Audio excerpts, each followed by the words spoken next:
Evening, folks. Welcome back to the Vital Football Podcast, your podcast from the writers of the Vital Network. You've got myself, Ash, who writes for Newcastle. We have Crippy, who writes for Man City. Andy, who writes for Leeds. Liam, who writes for some club that's in absolute turmoil at the minute.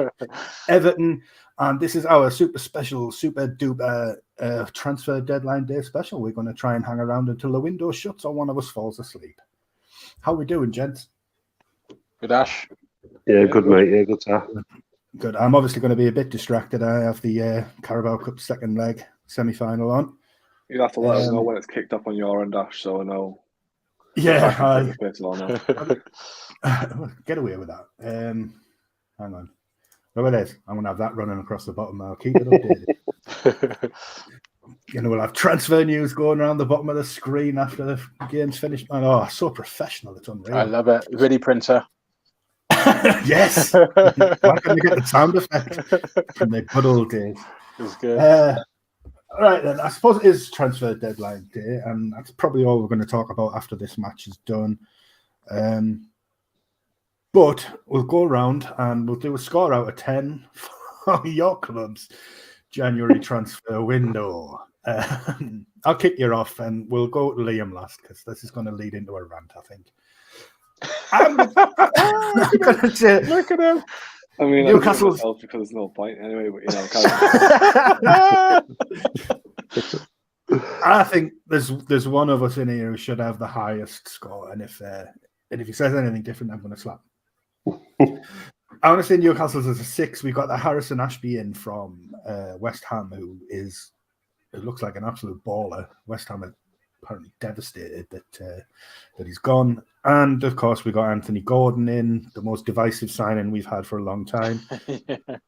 I do think he is going to prove a few people wrong, though, and I'm looking forward to seeing what he can do.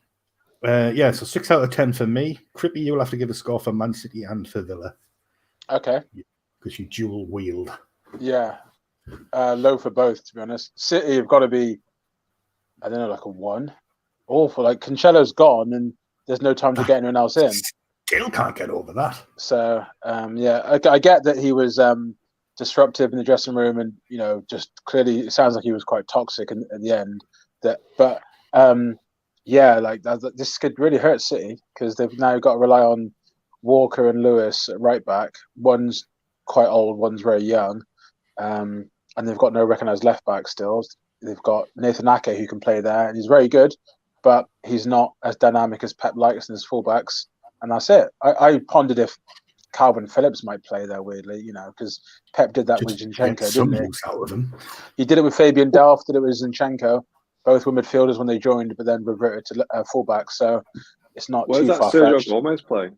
He's a left back. Yeah, but he's been dropped for the last 2 games. He's not played. He's been out of the matchday squad. Didn't feature in the FA Cup. So yeah, not good. Not good for Southampton. Villa, meh. We got rid of Danny Ings, brought in that Duran, who I don't really know how good he is because he's played in the MLS, but apparently he's going to have to play a lot because we couldn't get in Dembele. We tried to sign Guendouzi as well from I think it's Marseille, but he's not going to come either. So we've got rid of Nakamba and haven't really upgraded. So not the best window for either club, to be honest. Doesn't sound like it. We'll say hello to Kevin there. Thanks for joining us and for commenting. Hey, Kev. All right, Kev. Many. So, Andy, you're the one, mate. You're the one with the beam and smile. Yeah. 8 out of 10 for me. 8 out of 10. I wouldn't have expected anything less. The only reason why it's not a 9 or a 10 is because we haven't got a left back in. But apart from that, we've done some good business, to be fair. Got rid of the people who aren't going to get a game. Llorente's gone, who's just a wheelie bin in a shirt.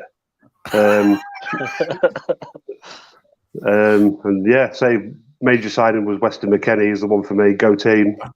Amazing. That. Fantastic. Go team. Leeds United States of America. Team America. Good. The best thing about the deal for that with me was we was offering 24 million and they wanted 32 or 33. So we basically just took him for the season-long loan for $1 million, and then if he plays more than 10 games and we stay up, it will automatically trigger it for 33 million. So it's win-win for both parties, to be fair. Yeah. But we've not had a box-to-box midfielder for years. So I'm quite excited to see him do his Harry Potter wand. But yeah, 8 out of 10 for me. You got that German striker in, didn't you? Yeah, Rutter or Rutter, however you want to say it. Yeah, he looks... Apparently Rutter, but I can't believe it's not Rutter. That's it. That's exactly it, yeah. All I wanted to say, gentlemen, good night! He started against Accrington in the Cup, and I know it's only Accrington, but after sort of he found his feet after 10 minutes and his link-up... Exactly. But yeah, after 10 minutes or so, he settled in, and his link-up play with Bamford was great. So I'm looking forward to seeing them two together. Hopefully, we'll play two up top as well. But yeah, you might go pause a second just for Ash's benefit. Oh no, it's going the wrong way. It's going the right way. Yeah, Crippy, do you want to explain that one to Kevin? So sorry. I support Aston Villa, but I cover Man City for my job. So yeah, I've got dual responsibilities. All Newcastle. Yeah. Oh, the Geordies just love scoring in this. All part of the job, competition. Kev. We get the clubs we get. So yeah, you just have to be versatile. We get the clubs that you do. Yeah, I love Man City. But let's say our window's been good, and I'll pass you on to Liam now, who's no doubt buzzing as well. Yes, let's move on to Liam. What is going on, Sunshine? I mean, I don't even know what can I give a minus. How low can I go? You can go as low as you want, mate. Certainly, you're fucking bored, Well, yeah. He's on fire tonight. Well, Finch Fan might be on fire by then tonight, so we never know. Hang on a minute. I clearly can't do maths, gentlemen. 2 seconds. Yeah, continue, Liam. Well, I said to you guys before, Rondon had his contract terminated in December. So, we never used him, but he was a squad player there. He was an option. And obviously, we sold, what's his face? What's his name again? Claire Balding. Claire Balding, yeah. Team up north. Yeah. Sold the oldest 21-year-old in the world. But it's just like, we got 40 million for him. I mean, a direct profit because he's youth academy, so we have money to spend. I just don't understand it. But then, Dyche, why does it take a full weekend to get him announced? That didn't make any sense. What is it with the fucking... It took them just as long, nearly as long anyway, to announce that they'd sacked Lampard. So that was what, 6 hours-ish? So then Dyche was been at Finch Farm all weekend, like with Felwell, director of football. So I don't know what they've been talking about. Couldn't have been fucking close of the wall or whatnot, but you know what I mean? Is he taking the piss?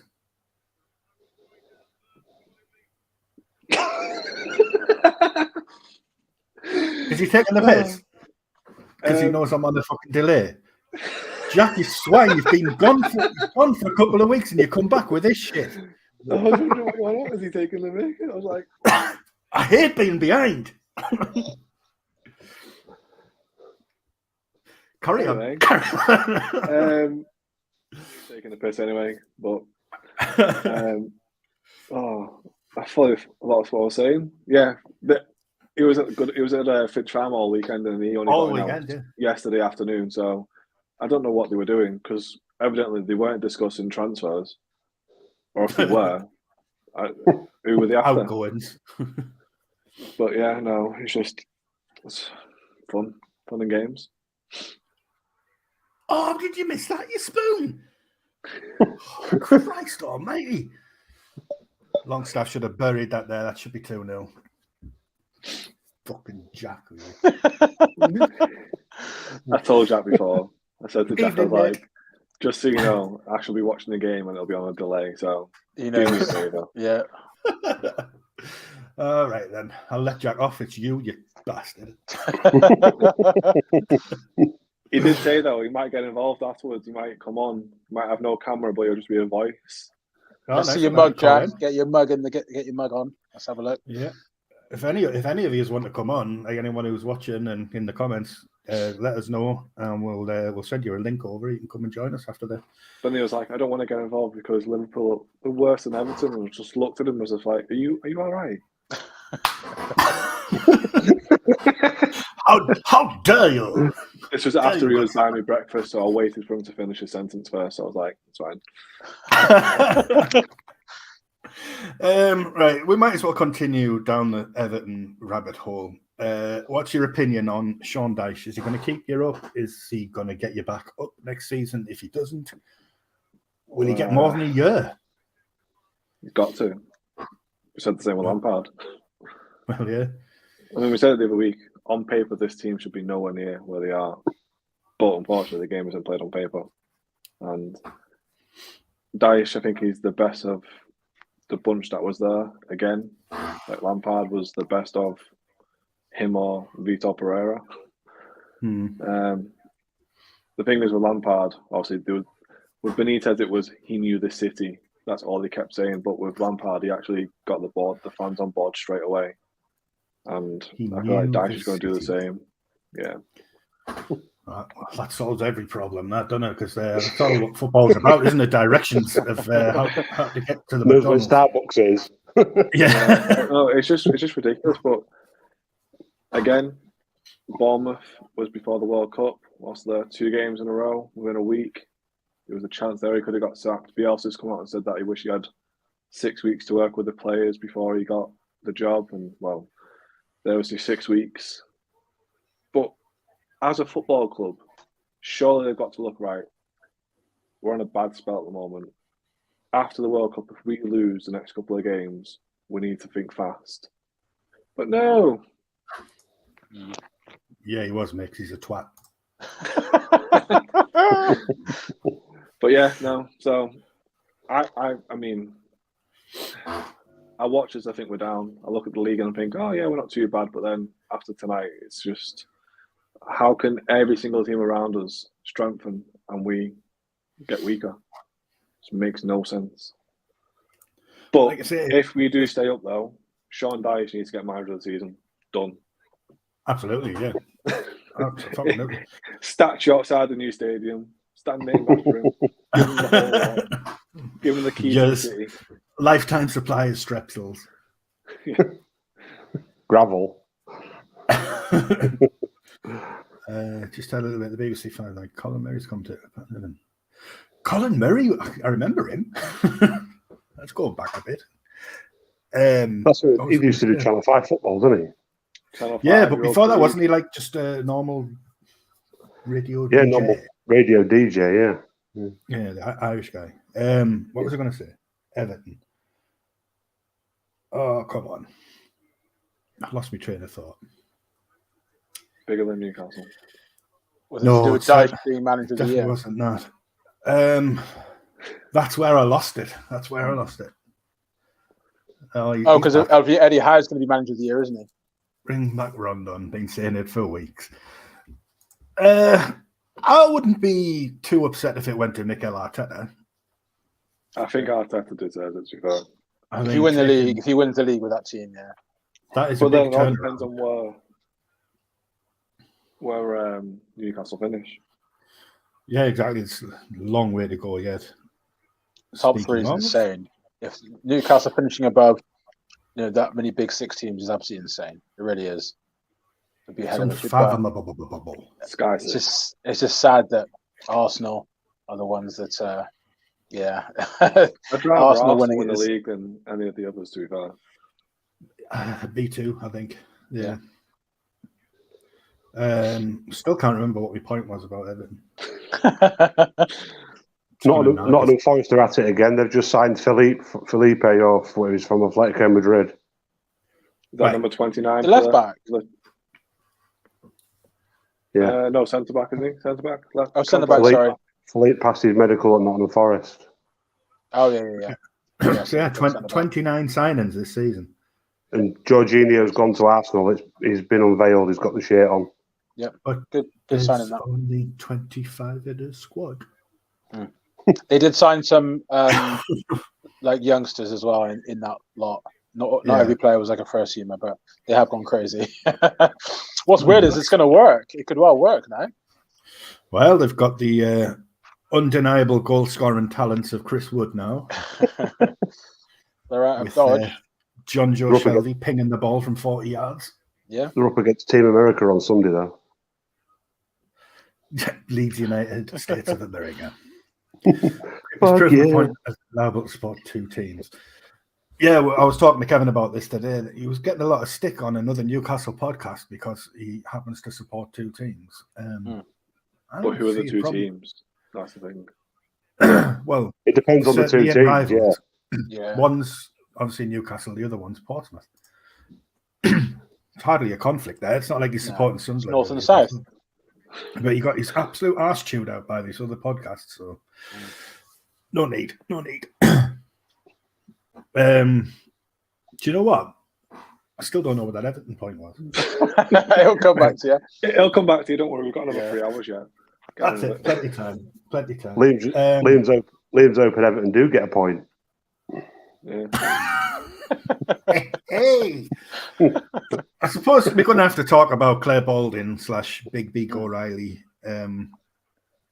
Because obviously, I said before, he was a divisive signing for Newcastle fans. Wasn't so divisive for Everton. You were quite pleased that he'd gone. Like I said, I couldn't see one Everton fan that was upset or even remotely annoyed that he was sold. I don't think. I think with Gordon, it's like Everton aren't really going to miss him, especially for that money. But they probably will admit that there is a talent. There's a talent in there. It's just that he hasn't shown it this season, and his conduct means he's got to go. You know, if you think you're big time and then not going to training, that's ridiculous, isn't it? First interview with Newcastle gave away a lot, actually, because he said it's been a long time coming. It was almost like his head was turned in summer. Yeah. And it's been clear to see for everybody that his head was turned. What was Gordon's nickname from Everton fans before you hated him? AG? We've all taken to calling him Flash. Prick. Rat. Yeah. Oh, before. I don't know. Rat could work before because he looks like one, to be fair. I mean, I think there was a few people who called him Starboy, like Saka, but he was never a Starboy, let's be honest. I think the main negative thing for Everton is just the timing of it. I bet they wished they sold him 3 weeks ago so they had the money to do something with it. Yeah, that's the one. Nice one, Jack. Redemption, sunshine, bit of redemption. But that's the problem, Andy, when the club hasn't got a direction, and that comes from upstairs. Because anyone could have said, okay, this guy isn't playing for us. Let's cash in now, get some money to replace him. But as I say, it's gone at the worst possible time now where they've not really had enough days to negotiate someone else to come in. And they don't want to panic buy and get someone who's going to be drossed, do they? So the big thing with Anthony Gordon leaving is in his comments on his Instagram, he was saying, thank you to Everton. Also, I've been at the club since I was age 11. It's been the only club I've ever known, blah, blah, blah, blah. But please stay behind the team because they need you. But hang on, you jumped ship at the first chance you could. So don't give me that. Bit disingenuous. A little bit snaky. I've been waiting all day for Ash to pick on my tweet that I sent at 20 to 9 this morning, and he's still not bit. So Anthony Gordon tweeted last night, time for a new chapter. I've admired the history of this club for a long time, and I'm so proud for this to be my new home. Blah blah blah blah. And I'm like, he said history. Shut up. History. The last time they won something was TV was black and white. So I don't know. Like, come on. I know everyone goes, "Oh, the history." At least say big club fan base, but don't say history. Come on, lying. Now we know you're lying. Come on. Tell you, you've got no GCSEs. He couldn't spell GCSEs. Look at him, man. But yeah, no. It's just, it's gone. It is what it is, but it's more a case of should have been done sooner, so you could have done something about it. I do think he'll do all right at Newcastle, though. I think How's if he's going to get it out of him, it will be Howe. He'll get 10 or 15 goals or assists this second half of the season, guaranteed. Yeah. Bound to, innit? Just, obviously, I hope he does because it's us, but just for himself, like, he got pelters. He literally got run out of Liverpool, didn't he, by the fans? So he's got a lot to prove. He's got a lot to win over Newcastle fans as well. But I think he can do it. least I hope he can. Obviously, 40 it's pressure million. for him now. You know, if you request a move like that, you know, you're putting a lot of pressure on yourself because you're saying that I am that guy. That's why I'm doing this. I am that guy who can beat that for Newcastle. Telling about his move is when Everton announced it on the website. The statement was about 39 words. It's like, Anthony Gordon has now left the club after handing in a transfer request. Yeah, well, that entire statement was pretty much, you could have just done it in 2 words, couldn't it? Compare that to how Grealish left Villa. Grealish couldn't have left Villa, even though fans still kicked off about it, which is embarrassing. But Grealish left Villa the best way possible. He made sure that a year before he left, he signed a new deal that would mean that club would have to pay 100 mil, as he was pretty sure that City wanted him. And then after Grealish goes, our CEO puts out a video message to supporters explaining why we sold him. You don't see that a lot. And I say Villa do get a lot wrong, but Grealish did well. Kevin's up in the pot. When I get annoyed, apparently I go very high pitched at work. But the reason is, Kevin, so I was born in Ormskirk and then I moved out of like Liverpool area. I've not lived in that place for since I was 4. So that's probably why. But also I think people have a perception of what Scousers sound like, don't they? Yeah. Mystery. Facebook user, who are you? Who's missing us? Jack, I swear to God, mate. Tell you what, that one guy's on fire, isn't he? It's very thin. Wrexham and Liverpool both top teams. I'm not going to argue with that. Wrexham and mint. Who's Facebook user anyway? At least identify yourself. Yeah, who are you? Mystery. That's StreamYard. That's StreamYard's big issue. Because I've also set us up to be broadcasting live on Facebook at the same time. What's your name? Oh, it is 2-0. Jackie boy, you beautiful man. Thanks very much. Ben Perry. Perry, how's it going on? I live in Wigan. Oh, who cares where he lives? Who cares? Liverpool, he lives in somewhere there. He's from everywhere. Perry, that's why it doesn't. Did you say Wigan? Yeah. Oh. Okay, I'm sorry, Jack. You're a beautiful man. You're not very trustworthy, though, Jack. We can't trust you, man. Or you pride. So in all the excitement, I haven't even seen the goal properly yet. Is it Longy again? Yeah, it was. Obviously, give Chris Woody's boots back. He's still got them on the wrong feet. Oh, right. Apparently, Perry's the man from Del Monte. Okay, Perry. All right, Perry. We've got Kevin and Perry on here. Hey, Jack. Don't take it to heart, Jack.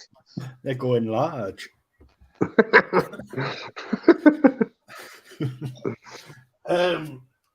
Right, well, there's one transfer that I think caught everybody on the hop yesterday, and that was João Cancelo fucking off to Bayern. Yep. That was a bit of a raged one, but our Man City expert has a bit of inside information. Yeah, it was public knowledge in it, but well, the problem is I've embarrassed myself as well because I think I'd written a piece about him and how everyone should calm down. Yeah, he's not in form, but it doesn't mean that he'll get sold straight away. Pep will give somebody a chance, but clearly it's kicked off so much that he had to go. Did you delete that? Because apparently you have to go around deleting everything once it becomes out of date. This is what I learned this week. The article stands, I'm afraid. So I've made many predictions that haven't come to light. But yeah, apparently he didn't start against Arsenal. I think it's also worthy to note that he's been pretty bad this season, Cancelo. So him being dropped wasn't a surprise. His reaction to being dropped is the problem, where he was unhappy with Guardiola, caused a big bust-up, was toxic in the dressing room and on the training ground. Pep even called him out and said players aren't starting because of their attitude and their body language at training. That was believed to be about Foden and Cancelo, and he still didn't get it. He was still not bucking his ideas up. This is after the World Cup, Pep said this, because Cancelo came back just in bad nick. He just wasn't playing well. His attitude clearly stunk. And the fact that Rico Lewis was starting ahead of him should have been a kick up his ass, but it wasn't. So apparently, the FA Cup game against Arsenal, Cancelo kicked off because he found out he wasn't starting, and then he threatened to leave Man City, and Pep said, "Okay, you can go."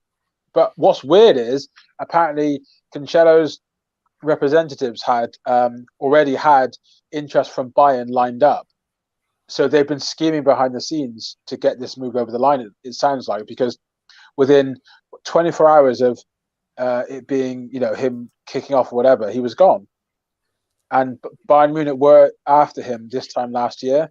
So there's definitely been some, I don't know if it's tapping up or whatever, but yeah, there's definitely been something going on behind the scenes that he's been trying to work towards this. So yeah, a really strange one for City. This tapping up thing, though, it goes on all the time, doesn't it? The tapping up thing. It does, more than people actually think. It goes on all the time. You can, like when you see managers get sacked or whatever, and then they've got a replacement lined up, or a player goes and they've got the replacement already there ready. It goes on more than people think. Well, when you see a deal go through that fast between two massive clubs, and it's like a loan with an option to buy. There's a lot of variables in that deal that normally take a long time to hash out. The buy it now price is something that clubs do fight over a lot. But this deal was done pretty quickly, which makes you think that he's had it in his mind he wants to leave for a while. May explain why he's been playing so badly. And I don't know if Pep was blindsided by it, but he does stick to his guns, and he says, if you want to leave, you can leave. He did it with Ferran Torres before he wanted to go to Barcelona. He said, fine, you can go. I'm not going to fight you. He obviously did it with Sterling and Jesus. He said, fine, if you guys want to go, I'm not going to fight you. So he's set a consistent precedent that players are allowed to leave Man City, and he's not going to fight. He believes we're good enough for you to want to stay here. So if you really feel that you can get better elsewhere, go for it. Because Leroy Sané obviously left for that reason as well. So he's ruthless, isn't he, Pep? He's quite ruthless. Absolutely ruthless. You've got to be all in or all out. He did no shit at all. He's not a hokey-cokey manager. And I get that, because you need people to fit your kind of style, but I do believe that he could have kept Cancelo, would have still been useful. Do I think City will overhaul Arsenal? Good question, that. Yeah. I don't see why they will. I think Gary Neville was like, City will win the title. Yeah, they've got more bottle when it comes to this situation. I do agree that Arsenal could get nervy, but it's Arsenal to lose. So Arsenal to lose at the minute. They would have to have a monumental slump to throw this away. And I'm not saying it can't happen. It can. What's the points difference? It's really upset Jack tonight. I know, Jack. Jack, come on, mate. Come on the pod. Come say hello. Is it 8? It's 5 points, and they've got Arsenal got a game in hand. That's a lot. That's still quite a big gap. Yeah, just look phenomenal, don't they? They don't look. And City aren't at their best this season. That's the thing. People are expecting City to do a madness, but they've not played well all season. They're efficient under Haaland, but they don't play better football, and they're not sharing the goals as even as they were last season. So when he doesn't score, they don't tend to win. Yeah, big players aren't performing. Foden's not having the best season. No, I've covered Bernardo Silva. I showed he hasn't had an assist for months, not scored for months. Grealish is just starting to hit some form. Mahrez has been pretty good last couple of months as well. But Foden's gone off the boil. He's not been doing a lot since the World Cup, but that's why Pep was having a go at him. Julian Alvarez has been all right. He doesn't score a lot, but he is a busy player. So, I think that's the thing. I think people are just afraid to say Arsenal will win the title because they know more often than not the team that does win it is a team that's had the experience of winning it before. And people are scared that Arsenal are going to bottle it. But again, it's up to them to lose it. Exactly. And it's not like Arsenal haven't won the league. I know, obviously, it's an entirely different squad since the last time. But they've got history. But we had this with City, didn't we? When City won their first title, they had to overcome that hump, didn't they? When they won a trophy to begin with, and then you got to win the first one before you can win the others. So, and Arteta is of the mold of Pep as well. When it comes to mentality, he's really got into the heads of those players to believe that they can do it. It could perhaps come down to who wins out of City and Arsenal. They've still got to play each other twice, so it could come down to those fixtures then.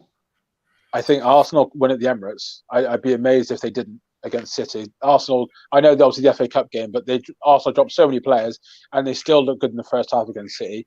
But it's only 1-0, wasn't it? Yeah. It was, and they should have gone in ahead, to be honest, Arsenal. But I think they can win. They can win at the Emirates, and I think they can just keep City a win or two away throughout the season. I think they're good enough. City haven't been consistent all season. So for me, it's up to them to buck up their ideas. Like I say, Arsenal can lose it, sure, but City need to be way more consistent than they have been. You can't really see Arsenal slipping up either, can you? They just look like a team possessed. No, they've been solid. They're just rolling over, yeah. Let's start with Newcastle.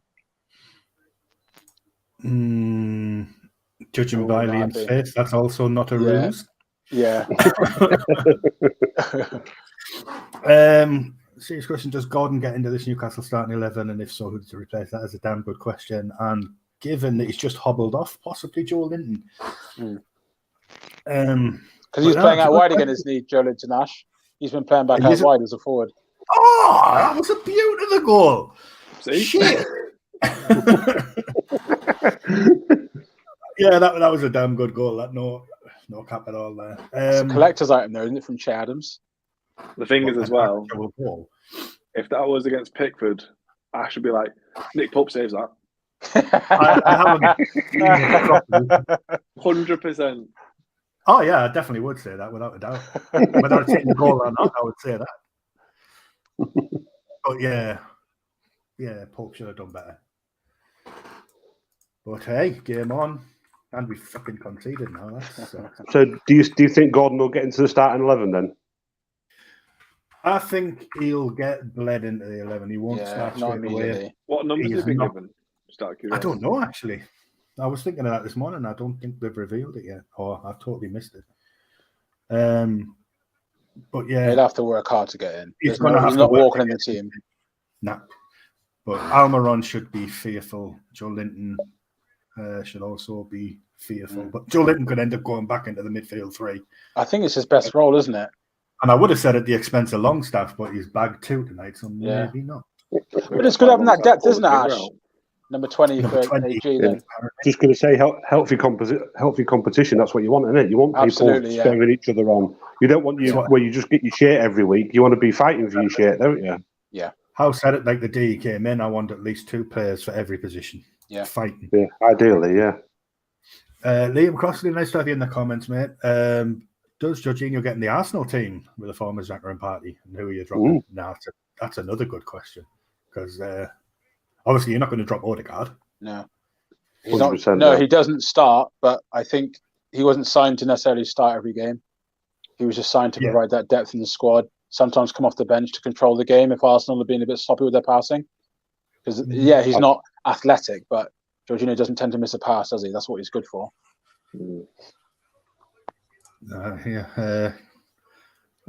He's on your side for something. Well, overrated. Liam must be laughing. They got 45 million. Shame they ain't spending any of it. Oh, he was.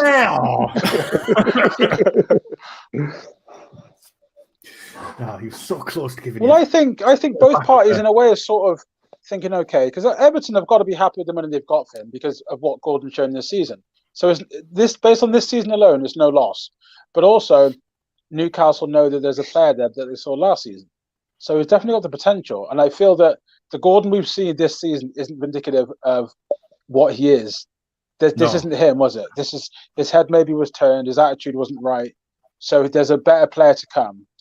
It wasn't a nice atmosphere from the being either. No, I'm not abiding this atmosphere. That's an absolute bollocks. Like, his head was turned. Because you're he had a good 2 months. But no, he's had a good 2 months from January onwards. He's done nothing. But the first chance he's had to jump ship from his boyhood club, who he's been at since he's age 11, and then give us a lecture of getting behind the team, it's bollocks. But I'm not having it at all. The reason why he leaves is because he can move back to a team like Everton if he doesn't go right at Newcastle. That's his thinking. That's the thing. He will never play for Everton ever again. Yeah. And but it reminds me of Fabian Dell. Going back to a team like Everton after Newcastle, not being disrespectful to Newcastle, but they've had a good 12 months. That's it. So next year they could be just as bad. Like, all you have to do is look at Leicester. They had one good season, did all right for a couple, and we'll look at them again now. Same as Southampton, West Ham. But because you said last week, Newcastle bigger than Everton, obviously. I stuck massive offence to that. But how? They've had one good season, not even a good season, 12 months. I'll tell you what, right? I'm going to back down from that comment because we looked at the, I think we all did an article on it last week, the Money League, and Everton are one place above Newcastle in the Money League. So I'll give you that. Deal? Yeah, bear in mind that we spent money on, however, 500 million on a new stadium. And obviously we've lost all this money from players that we pissed away money on.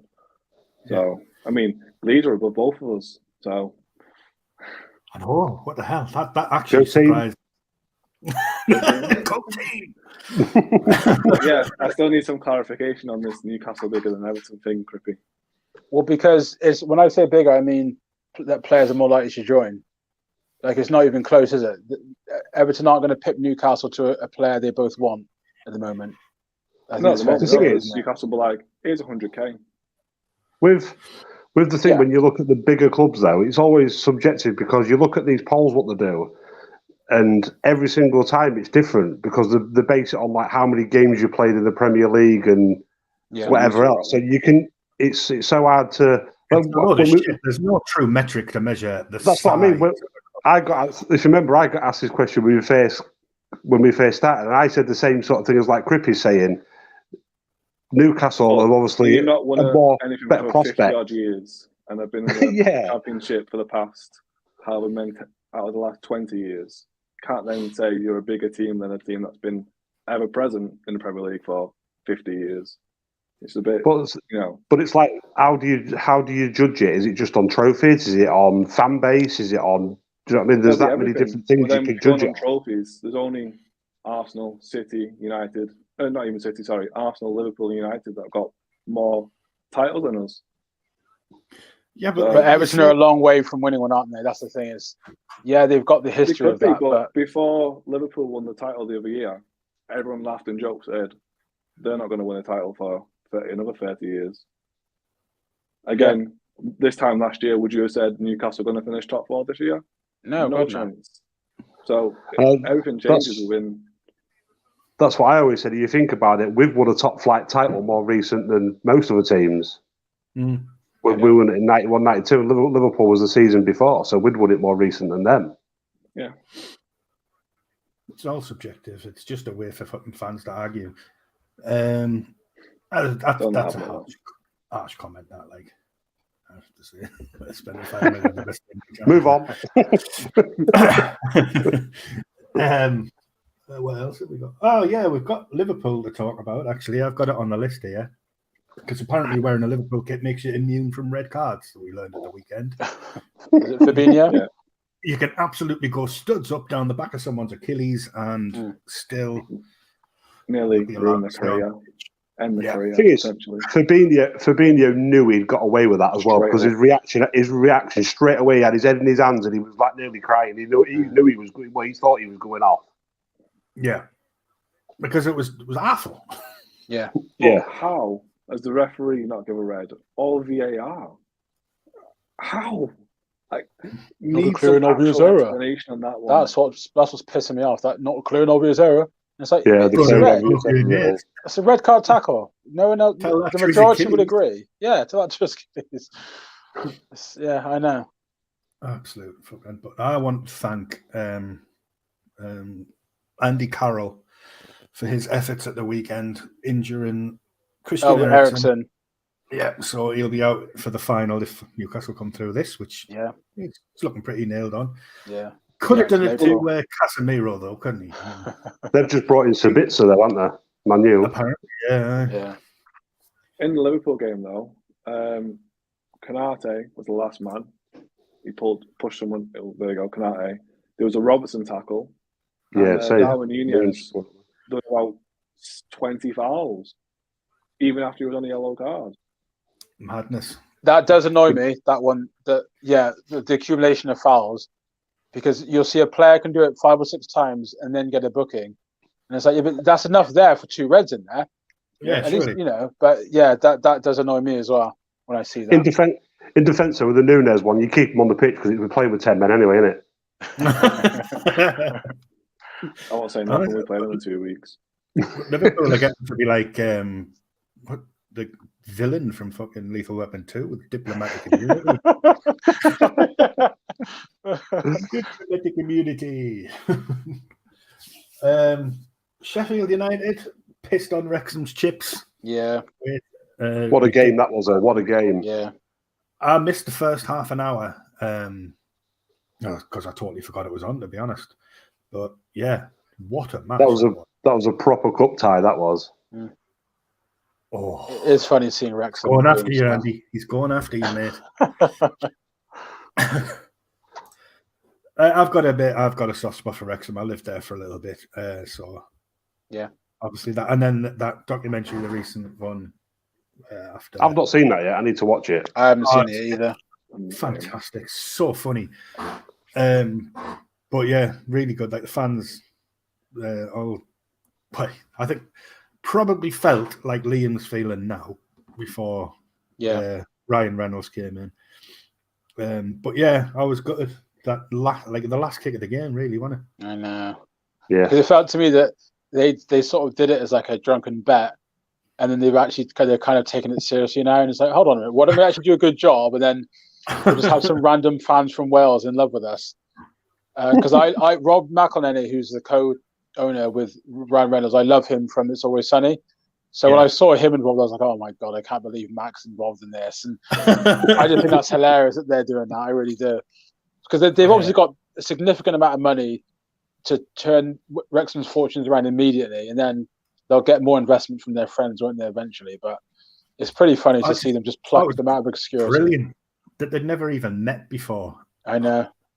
And like that, obviously, they followed each other on Twitter, and Rob McElhenney just sent Ryan Reynolds a message saying, "Do you fancy buying a football team in Wales?" I got him. Yeah. No bother. Wrexham beat Sheffield United in the replay, and Tottenham in the next round. That would be awesome for Wrexham. Amazing for them. Fingers crossed. But Sheffield can just fuck off. And I don't like them. Sheffield United or Wednesday. They don't like Villa. Tell you that. Sheffield United aren't fans of us. No, what you done? The goal line technology not working. Yeah, turned off. Yeah, turned off. Then we stayed up because of it. Forgot to put the batteries in, and they got a goal about 6 foot over the line, and then said it was so far in. Yeah, so far in. And obviously they had the Tebas thing as well, didn't they, before? So they're livid with the Premier League right now. Yeah, they are livid. So what's this? What's this? Oh, talk us through it, Liam. You just sent it to our little chat there. So just come up on Twitter. That's outside of our training ground. That's headlock wifey, isn't it? For David Jason from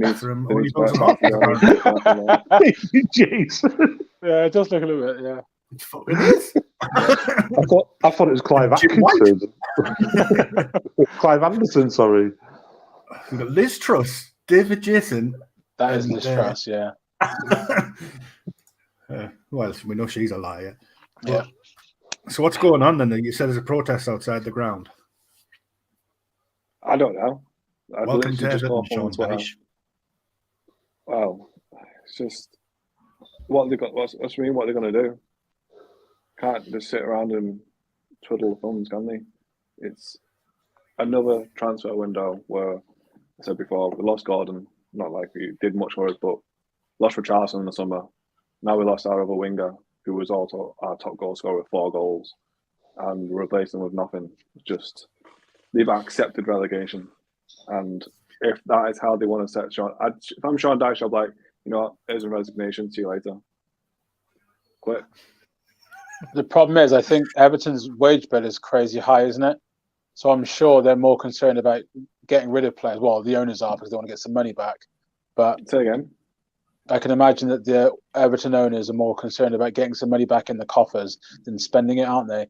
Because the wage bill is crazy high. That's what happened at Villa. We had an owner that was done with investing and just wanted to make some money back. Which two is he referring to? I say they're Richarlison and Gordon. Oh, sorry, 5 million, isn't it? Yeah. Yeah, a lot of it goes back in the club, doesn't it? It doesn't see the light of day for a manager. I mean, them two alone, those are 2 huge beaks. Yeah. Yeah. Isn't it? Yeah. That's the same with us. Same with us with Phillips and Rafinha. That was around 100 million, but we just put that straight in and bought 9 new players. Jack Grealish, 100 million. We sort of spread it out around. This is just rubbing it in now. That's the thing.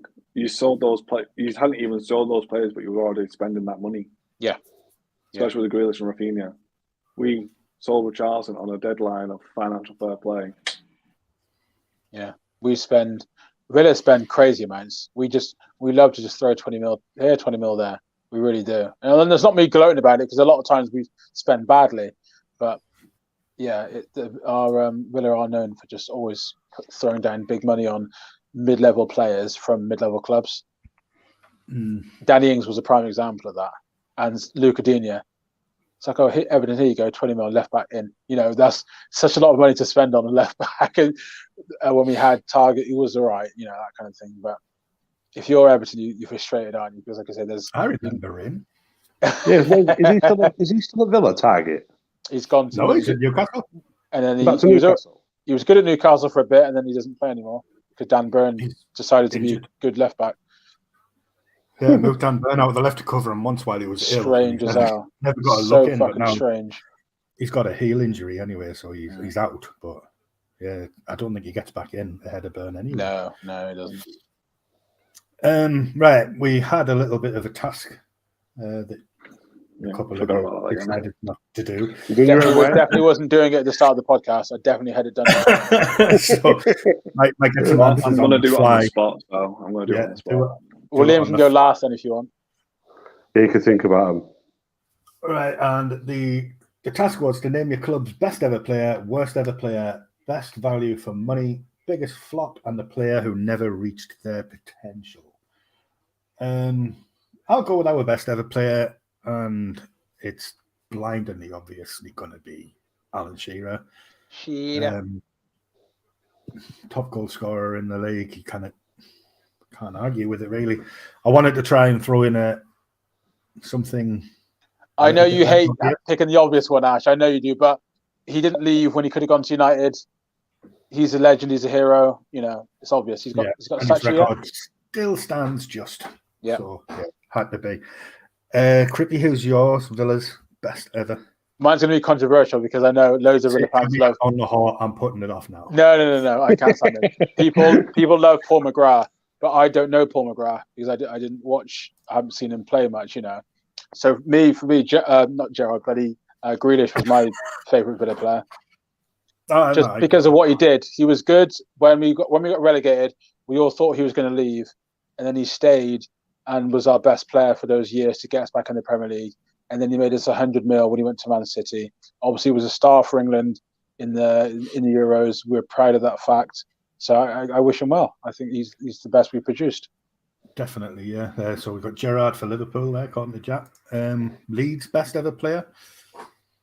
My favorite, not just the best ever player, but my favourite ever player. Sadly, no longer with us. Is Gary Speed. He's my favourite player ever. Yeah, hell of a player. There's a few you can pick with Leeds, isn't there? Leeds, that era of Leeds in the early 2000s, I bloody love that team. Yeah. Newcastle bled them dry, picked all your best ones. James Milner, David. Yeah, Woodgate. He went to Alan Smith when he was good, and then he went to Man United, lost his way. Turned into he was a midfielder then, wasn't he? Yeah. Broke his leg, yeah. Everton's best ever player, Richarlison, by any chance? Cahill. One of my favourites. We are talking in our lifetime here. I mean, Rooney's got to be up there, but we never really had that Rooney. I mean, 16, 17-year-old Wayne Rooney was... I mean, there's a reason he left, because he was better than every single player put together at the club. Carsley, Gravison. Leeds here. Again. Daniel Anakachi. Best ever player, right. Lukaku, in terms of goals. He knew where the goal was. Not replaced him still. Good at that, aren't they? Go with that one. Who was my favourite? I mean, I would pick Richarlison because, I just love him. Yeah, I nearly picked Rafinha as well because he's probably one of the best players I've seen. Yeah, that's what I mean. We've had a few of them. I believe Jack there. Like, done it well. Totally believe him. Yeah, definitely. This will be interesting. The next one, the way I said Rondon for the next one. I think. Yeah. I was just gonna say you can kick us off with the worst. I can't ever wait player. for this. We'll go around the other way for this one. Worst ever player, Liam. He wants to say can I give 3? I've got multiple answers for a couple. Yeah, right? Same. Money spent per call drop. We signed him for 6 mil in the summer, and in the January we sold him for 6 mil after we played 45 minutes at Aston Villa. That was it. He couldn't head the ball. That's got to be one of the worst ever. He was a centre back, wasn't he? Alberto Aquilani. Yeah. Aquilani. Aquilani. Italians. Yeah, Italians never played, did they? Baines. Baines is an absolute world. He was a baller. Best left back of the Prem for me. Good shout for. Obviously, we're talking best there. Like Liam got it in just before we switched. Yeah. So I'll go for him in terms of value, but then you've got to look at Balassi, 28 mil. Oh no, I'm going to go with flops there. There's 28 million. Player. He got injured though, Balassi, in fairness to him, didn't he? Yeah, he did his ACL. Yeah. In fact, there we go. Worst ever player, Rondon. Go on with it. He's nailing it. Yeah. Leeds worst ever player, Andy. Right. This is a funny one because when we signed him, he was literally one of the best players going, and we just literally turned him to. He just came to us and he was just absolutely awful. And that is, I don't know if you can remember him, but that is Thomas Brolin. Thomas Brolin, yeah. No, I don't remember that. Jesus Christ. He was a Swedish player. Little, quite chunky, long blonde hair. And then we signed, he was literally scoring goals for 400 World Cups and European things. And we got him and he was just, he was awful. Honestly, if you want a funny clip, just go on YouTube and type in Thomas Brolin, Crystal Palace. We sold him to Crystal Palace. He got an head injury and he had a bandage on his head. And one of the Leeds players booted the ball at his head and it knocked the bandage flying off. It's just the best clip ever. Put that in your pipe. For Man United, Pogba. You could also see he's the best, biggest value for money. Biggest flop, yeah. I think that's got to be just because, based on the money wise with United. Yeah, just the most boneheaded transfer decision ever. Liam Crossley could be Graham Souness in disguise. Crippy, Villa's worst ever player. Oh yeah, there's a few. The one is probably Bosco Balaban. We signed him, and it was like, this is the guy. This guy's going to be the one. He's going to be a striker. Was going to fire us to Europe or whatever, all that good stuff. And I got his record down here. He made 11 appearances, didn't score a goal there, and only played 11 times. We spent a lot of money on him as well, and he was there. He was at the club for like 3 years. Garbage. Nzogbia, absolute garbage. But hilarious garbage, right? Because he didn't give a fuck. He was arguing with fans after games. I even had an argument with him myself, and I asked him, "How much do you earn?" And people were guessing. He was saying like, 40 grand a week. He goes, no more. And I said, well, 50 grand, no more than that. He was just winding the fans up. He did not care at all. Awful signing. Julian Lescott with the picture. I love Heskey. I'm not even ironic about that. I love Heskey. Heskey is a good player. The tweet from the pocket. The tweet from the pocket with Lescott. What a moron. And I think I liked Lescott. I thought he's a solid defender, but he'd given up by the time he came to us. Mika Richards as well will go down as one of our worst. But he played badly and he was injured a lot because his legs had gone. But I would say, Bosco Balaban and Nzogbia are probably the worst. See, I liked Nzogbia, not at Villa. No, me too. When we signed him, I was happy with that. I was like, yeah, good wide man. But his attitude stuck. Some players just can't perform for certain clubs. The atmosphere wasn't right either because we were on our decline. Liam, I hate to pick on you and say it, but we were where Everton are now. So we were signing players and we were just killing them because the atmosphere wasn't right. It was never stable, from upstairs to the manager or whatever. So players were coming in and we were just turning them to shit, basically. The thing is, this is what the board exactly want, and they'll turn it on us and say the reason we couldn't sign anyone is because of the fans. Yeah. You're the reason it's gone. Not an excuse at all. As for me, Newcastle's worst ever player, Christ, this could have been a long list. We had somebody called Marcelino back in the day who missed a shitload of games with a broken finger. That was just brilliant. Might as well have fucking stayed off with a fractured eyelash. I've got it down to two. One of them could actually have gone in as biggest ever flop. Stefan Guivache. He was a French international goal striker. Had a blinding World Cup 98, signed for Newcastle. The only goal he ever scored winning off his arse. There are a few French players, Ash, that we could say up with the Newcastle one, couldn't we? Plenty of French ones. Florian Thauvin, another one. But I'm going to go with Albert Luque because he was just an absolute monumental waste of space. Luque, what an absolute baller. Absolute shite. The only thing he ever did was that mint little lift over the keeper when we beat Sunderland. And I think that's the only positive impact he had during his time. Still can't believe he was ever on the books. I have got a kind of funny one for the biggest flop, actually, that people might not remember. But we go on to best value for money. Andy, you can start us off with this one. Goalkeeper Nigel Martin. We signed him for about $3 million. I think he's made something like 140 clean sheets in the Premier League. What a keeper he was! Absolutely, just amazing keeper. I remember we played. I think it was Man United. Someone headed the ball and it was flying in the top corner. He was nowhere near it, and he just literally flew across the goal and just not just pushed it around the post. He actually caught it. And it was just like wow. But he was what a keeper he was. He was one of my favourite. Again, that era, the Champions League 2000, 2001 times. 3 million he cost, and he was just an absolute legend. Kids would pretend to be Nigel Martin in goal, wouldn't they? I always remember that. If you made a big save, you were Nigel Martin. Oh, yeah. Weirdly, I used to be Neville Southall. Liam Costy-Rooney obviously must be talking Man United and best value, and Liam's gone with Matip for Liverpool. Interesting one. Jack, sorry. Crippy, best value.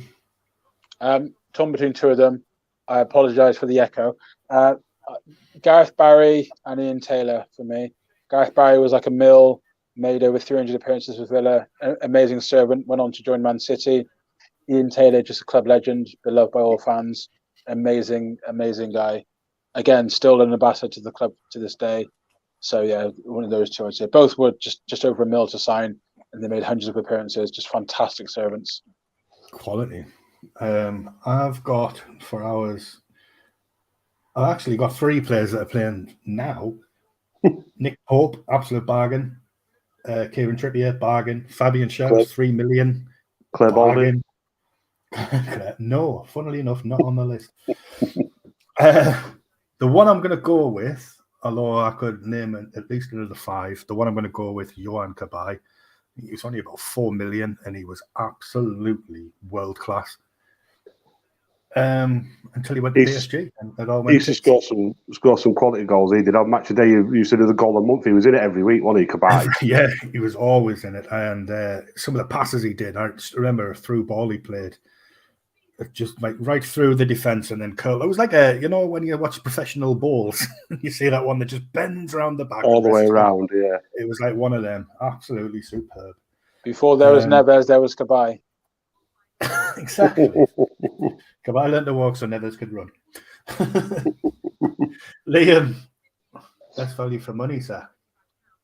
I'll let you throw Jack's up first because I'm gonna trump his for Liverpool alone.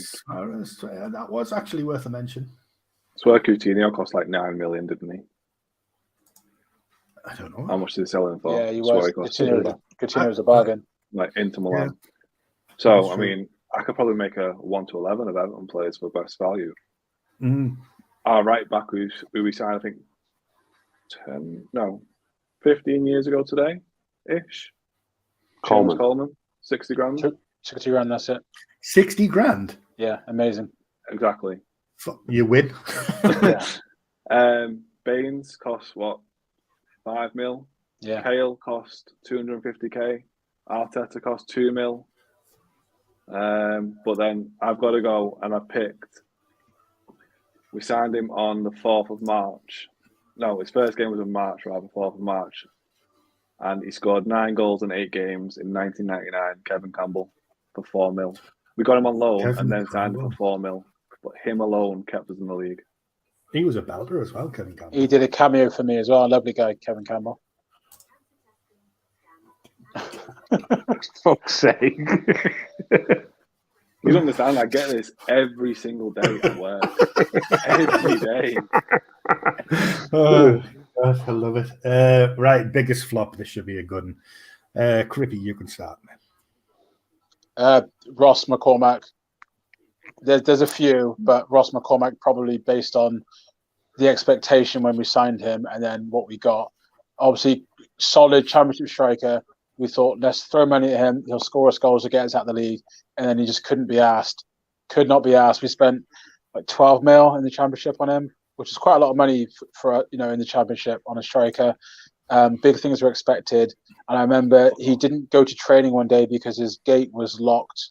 Yeah, I remember that. And then it's like, climb the gate. It's like, oh, I can't. I've got to wait for the people to come and fix the gate. It's like, you don't care, do you, mate? You just don't give a fuck. So, yeah. I think he was at the club for like 4 years, made only like a dozen or so appearances, and we ended up losing him for free, I think, just because his value just deteriorated. Awful signing. Really bad. Yeah. GJ Kochi was free. He never played for any of our teams, did he? Did he? No, he didn't. Not for us anyway. No. He might just be going with best value for money. Yeah. All round. Yeah. I mean, that is a good shout. GJ Kochi was a good Yeah, for free, yeah. Andy, who's yours, mate? You know mine, I already sent you it today. I went for the little flop. Yeah, I couldn't get the video, unfortunately, but yeah, that was fantastic. It was that little Brazilian wonder kid, Adrian, who signed. He came on about the last 10 minutes in an FA Cup game, and he looked like he was going to be a proper baller. And then after that, he just went to absolute shit. He was awful. He was literally, people just sneezed on him, and he was out for 6 weeks. That's like Gordon now. Yeah. Yeah. But yeah, just YouTube Adrian worst dive ever, and you'll see it. It was fantastic. I think he's still going now, isn't he? Still on the pitch rolling. Yeah, yeah. Worse than Neymar's one, that one when he's keep rolling for about. But yeah, biggest slot for me was in Adrian. How about you, Liam? Biggest flop. I mean, we signed Moise Keane for 28 mil, and I mean, we've recouped the same money because he's still back at Juve, but I don't know, 40 million on Sigurdsson, 28 million on. I don't know. Can you call Sigurdsson a flop? There's plenty of other names you could call him. None of them are true. None of them are true. What are you going to say? Not been found guilty yet. That's what I'm saying. What's happened to him? What's happened to him? Don't know. He just disappeared, hasn't he? He literally just disappeared. We should ask him. Literally. I think he's just gone back to Iceland. Yeah, he's safe there. He was signed because he's a set-piece specialist, but he never scored a free kick for us. No. Some players are a myth, though, aren't they, like that? It's like with Ericsson. Yeah. They'd always like, oh, Ericsson's good from free kicks. Didn't score for like years. Oh, that's cool. I don't know what to say. Biggest ever flop, you know. I don't know. It's difficult. If Everton like Villa, they've thrown some big money on bad investments. We've made it a proper an art form doing that. My God. I got Andre Gomez, signed him on loan. It was class. But the thing is, they've all flopped because of an injury. Like he broke his leg and ankle because of Son, cunt, and then it's just never come back from it. So I can't even give up. Did I what? Did you give yours for this one? I don't remember. The biggest flop, Ross McCormack. Ross McCormack. But Coutinho is very close to being on there as well. He's he's definitely edging his way onto that list, isn't he? Yeah, I would just say he was rubbish. Yeah, it's hard, isn't it? I've got one because I've just seen him. David Ginola. There you go. Ooh. Yeah, was he past it by the time you signed him? Oh, most definitely. Yeah. Totally. Paul Gascoigne. Signed him and Paul Gascoigne in the same year. I'm just like, come on. Like when we bought Ian Rush and John Barnes, but they were both 75-year-olds. What are you doing, man? We've just had that thing with John Kevin and Augustine where we bought him, he played 45 minutes, got injured, then went back to his parent club. So we thought the deal was nullified, but we ended up having to pay 18 million for him anyway. Oh, God. So we're paying 6 million. Pardon? I completely forgot about him. Yeah, he played like 1 game or 2 games, and then Bielsa said he needed to get in the gym and toughen up a bit or whatever, and then he was injured. He come back, and then he played about 10 minutes and got injured again, and then we never seen him again, and then they had a court case. We ended up paying 18 million for him for someone who played about an hour. Oh, just about to make a very poor taste joke there. So God, what was that? God, it wasn't a joke. It was more of an observation, but it could have come across as so wrong. I can't find a way to word it respectfully, so I'm just going to leave it. Write it down. I was thinking of Franny Jeffers, but I forget he was signed from Everton by Arsenal, so that's not an Everton flop, was it? No, it was literally another Anthony Gordon. Yeah, but I mean, at least Francis Jeffers actually did something for Everton, so yeah. My biggest flop again could have gone with Stefan Gavage or Albert Luque or any of those, but I'm going back into the history books a little bit, and I'm going with Carl Cort. Oh, I remember him. He was like billed as the next big thing. He was banging goals in at Wimbledon. So Bobby Robson signed him and just couldn't get a tune out of him. Also, Patrick Kluivert. Oh, yeah. He got a few goals, but he was nowhere near the Patrick Kluivert of old by the time we got our hands on him, which was devastating because I was like properly excited for that. Michael fucking Owen, by the way. Jesus Christ, how have I not come up with that one yet? Oh, Michael his goal record is respectable. It's pretty respectable. Yeah. It's hard to put him in the flop category. It's hard to put him in the worst ever player category, but I would happily have him in both. Just because he's a cunt. Liam, his biggest flop is so Lukaku's up there, Pogba and Depay, just to name some. Alexis Sanchez, that is a big one for Man United. Yeah, he was shite there, wasn't he? Absolutely. I think Pogba's got to be the best one, though, hasn't it? You can't release a player or sell him for 3 mil, sign him back for 90, and then he's still shit. Come on. He still doesn't want to be there. Yeah, that has got to be the biggest flop of all. And it pains me to say it, because I like him, but yeah, it did no work. Couldn't give a shit. We'll finish off with the player who never reached their potential. I've got a pretty good one here for Newcastle. Let's hear it. John Dahl Thomason. Oh, I remember him. Danish striker. We bought him in. He scored a couple of goals in pre-season. Looked like a worldie. Couldn't do it in the league. Couldn't do it at all in the first team. Went to Inter Milan and became an absolute fucking worldie. Yeah. So yeah, we just didn't ever see the best of him, and it was an absolute bastard because what he turned out to be was unbelievable. So it's hard to say he never reached his potential. He did. He just wasn't with us. Yeah. But it still sticks in my craw. Crippy Hills Villas. I went for 2 academy players that Villa fans will know, but I doubt you guys have heard of them. They're the Moore brothers, Luke Moore and Stefan Moore. They both were basically the Bellingham. Luke. Moore.L, yeah. No. That's what he had on his shirt, wasn't it? I'm sure it was him. Darth Moore. No, they were basically like the Bellingham brothers of old. So Luke Moore, I think he was a striker, went on to play for Swansea, but basically really good young players, builded to be the next big thing for England and Aston Villa, but just tailed off. And then fans to this day still look up what happened to these guys because we thought they were going to be it. But those two, it's a shame really because they could have been good players for Villa, but I guess I don't know if his work rate, application just dithers and their career just stalls. But yeah, it didn't quite happen for him. There's a few academy prospects that could put on. I just wanted to go with one that we bought in with loads of potential and just didn't hit the hidden. There's too many for that with Villa. Honestly, we've signed so many that had that. Some good ones for Liverpool: Jordan Ibe, Flanagan, Karius. I think that's harsh on Karius. He had one bad game. It just happened to be a Champions League final. Got binned off.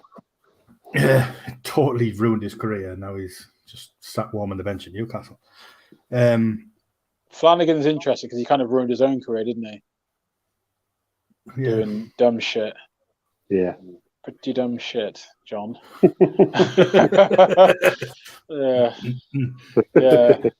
Who's Leeds' failed potential? It's more from his injury record, to be fair, because he's one of them players who, if he hadn't have had injuries when he did, he would have gone on to much greter things than just being at Leeds, I think. But it's Michael Bridges, if you can remember him. Oh, yeah. I remember him. We had him at Newcastle. He was wank. Yeah. When he played for Leeds, he literally was just scoring for fun, and then he had an injury, and he'd come back and he'd start scoring for fun again, and then just another long-term injury, and then I don't know if he went to Newcastle afterwards later on in the line, but he was pretty much finished when he came to Rose. Yeah, he was. For Sunderland as well. Yeah, I think he did. Yes, yeah. But he was the sort of informed striker when I was growing up. He was one of my favourite strikers, and he just that many times he was injured, he was just potential never got reached. You just felt so sorry for him as well because you could just see he's doing. You see a player just want to play football and they just can't. There's nothing more frustrating when you're even like I say, I'm an amateur, but when you just can't play, you have to watch your mates play, and you're just gutted. It's just so demoralising. Yeah, it was just like his body kept letting him down all the time. But yeah, Michael Bridges for me. Yeah. Yeah, Jack's got a point there. You did get 20 million for Jordan Ibe and Eddie Howe masterclass in transfers there. I don't think I did enough to be. I don't think he did enough to warrant that tag of potential wasted. To be honest, he played very little. It was actually quite, a bit of a myth, that one. Jordan Ibe? Yeah. He was supposed to be better than Sterling, wasn't he? Because he was like 6'2", 6'3". If that was out of bitterness, wasn't it? I think they knew the truth. Ravel. Yeah, good shout. Talented player. Other than Liam, who didn't reach their potential for your lot?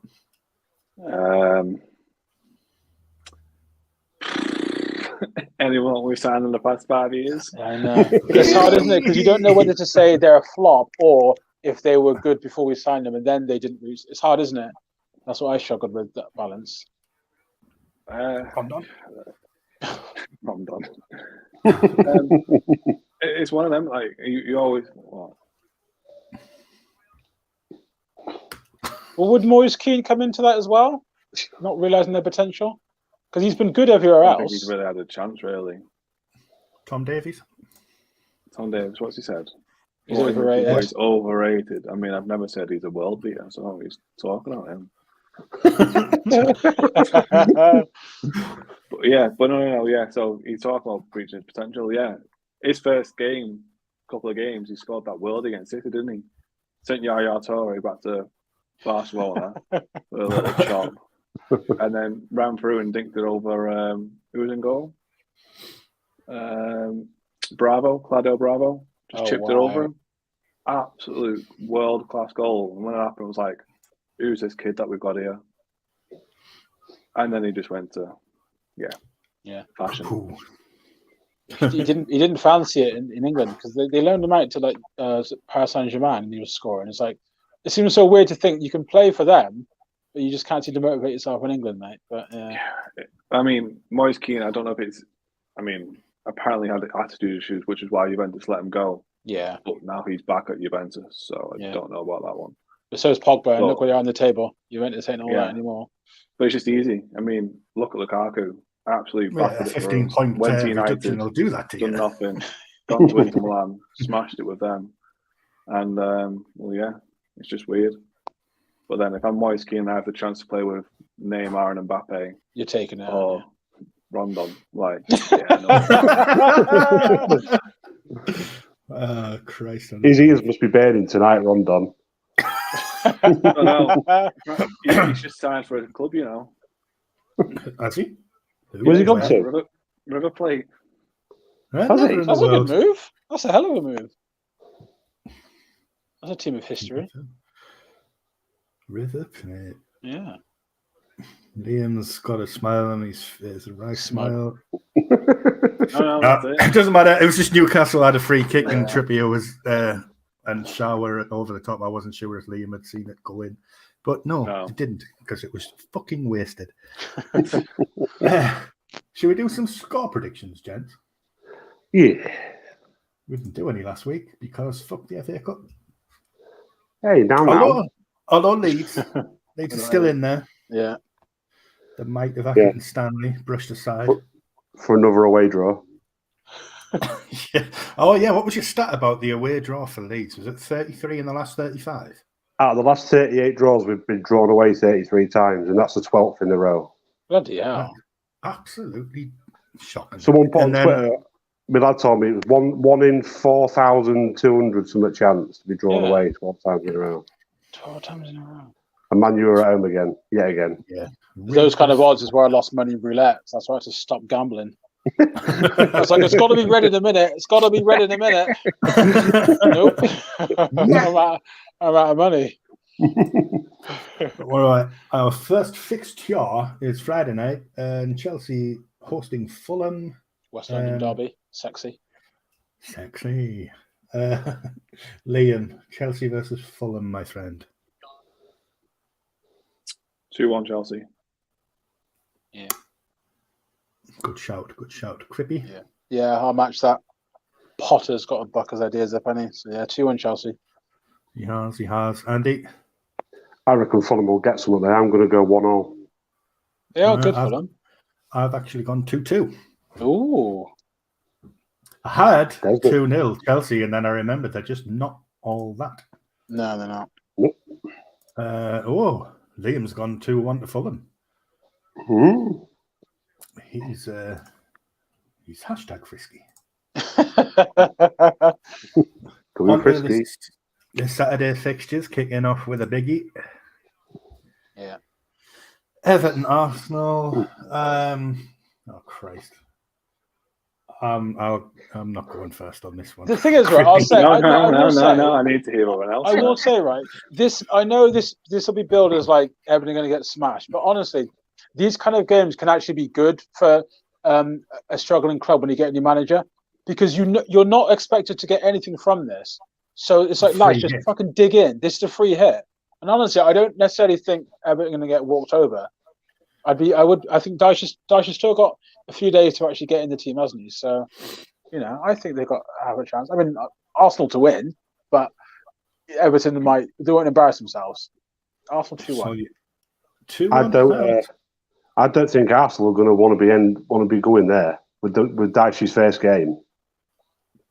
No, I think that's not. I think Everton have got half a chance. Not after the training sessions they've been doing. I've showing Jack this morning some of the pictures. Oh my God, they're all like blowing out their arse straight away. Like when Sean Dyche is just sat there like. What's your prediction then, Andy? Score? I'm going to go Arsenal just to edge it, but I'm going to go 2-1 Arsenal. Yeah. Oh, I'm not going to be friends with Liam after this one. I've got 3-0 Arsenal. Sorry, mate. 3-0. How are you seeing it in your current state of mind?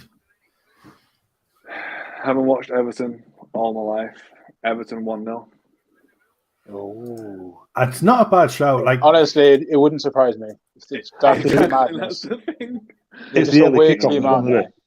It's the early kickoff as well, isn't it? Yeah, it is the early kickoff. Liam Crossley's not doing much to adhere himself to the podcast, is he? He's banned next week. Oh shit! No, I didn't ignore it, Jack. I just plain old didn't see it. Matty Longstaff in Newcastle class debut ends up in League 2 in Scotland. Absolutely fucking spot on there. That's a good shout.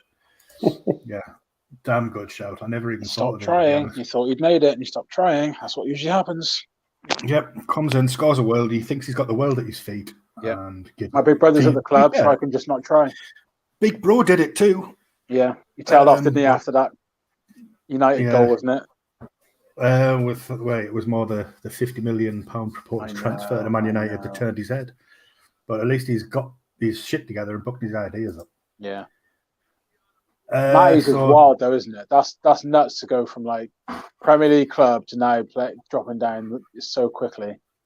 Mm-hmm. Absolutely wild. Right, keeping it in the family. Villa versus Leicester. How are they, Crippy? Got to be 2-1 Villa. We're not.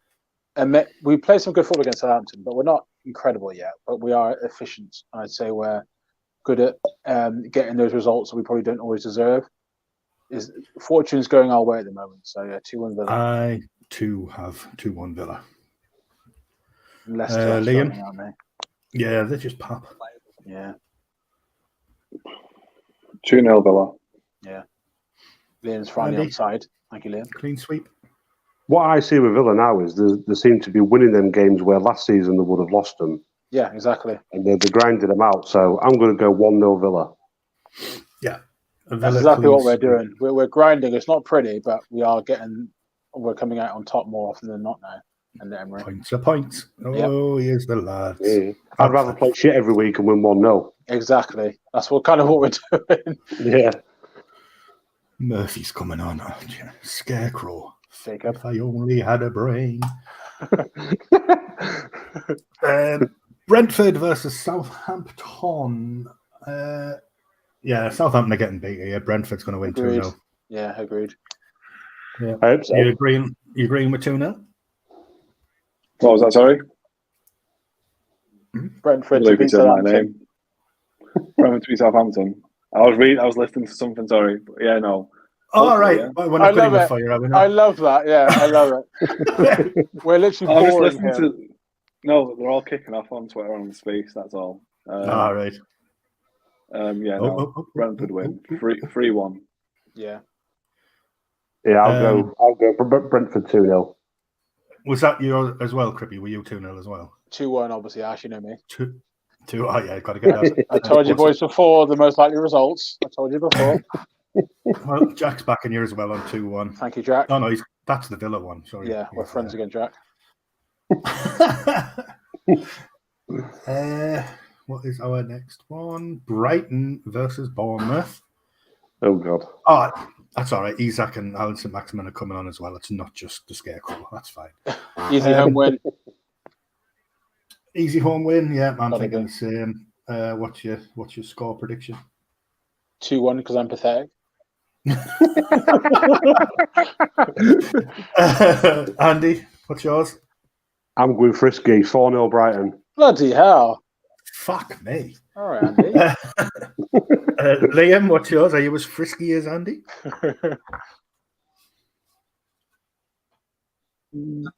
Yeah, 3-1. Oh, wow.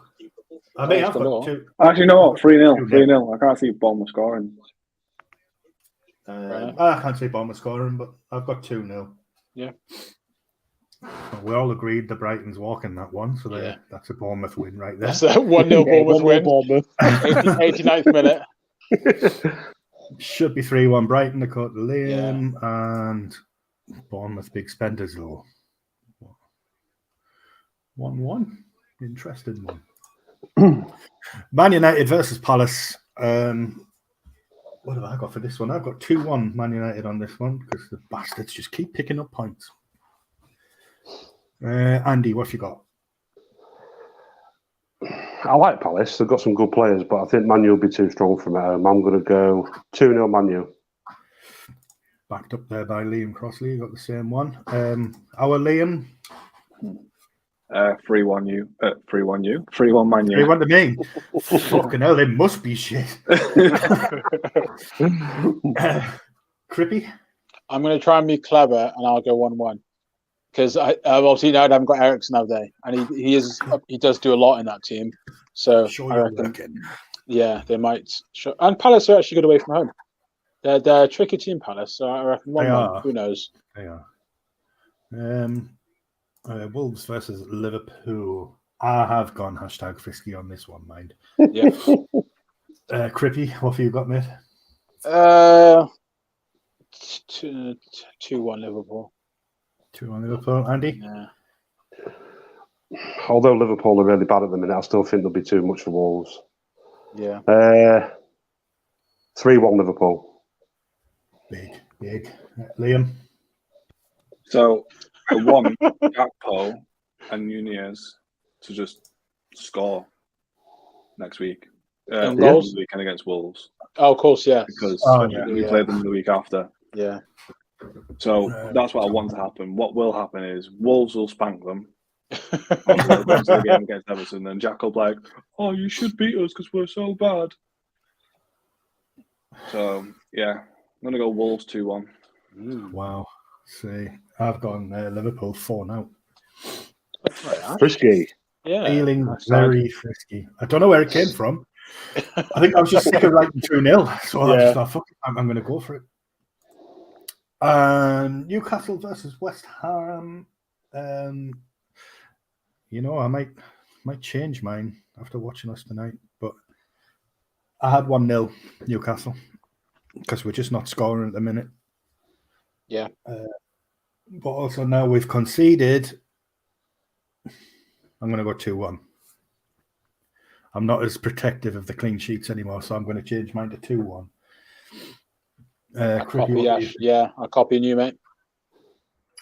Nice. Andy? 2-0 Newcastle. 2-0. I like you. Liam? 3-0. And Andy Gordon, spectacular. Yeah, that little mongrel score. Little mine. I really hope he doesn't break his leg and end his career as well. Liam Crossley's borrowed Crippy's fence. He went 1-1 on the last one, 2-2 on this one. Hashtag on the fence. Liam, what will you do if Gordon scores and he taps the badge?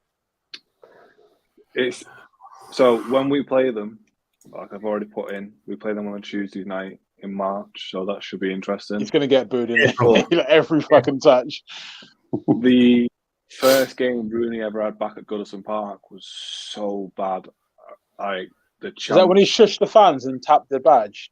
Rooney did? One of the first ones, he scored, and obviously he was getting doing all the game. Yeah. He kissed the badge, he kissed the badge. That's it. Yeah. The thing is, I don't blame him because the chance that we're getting chanted was bad.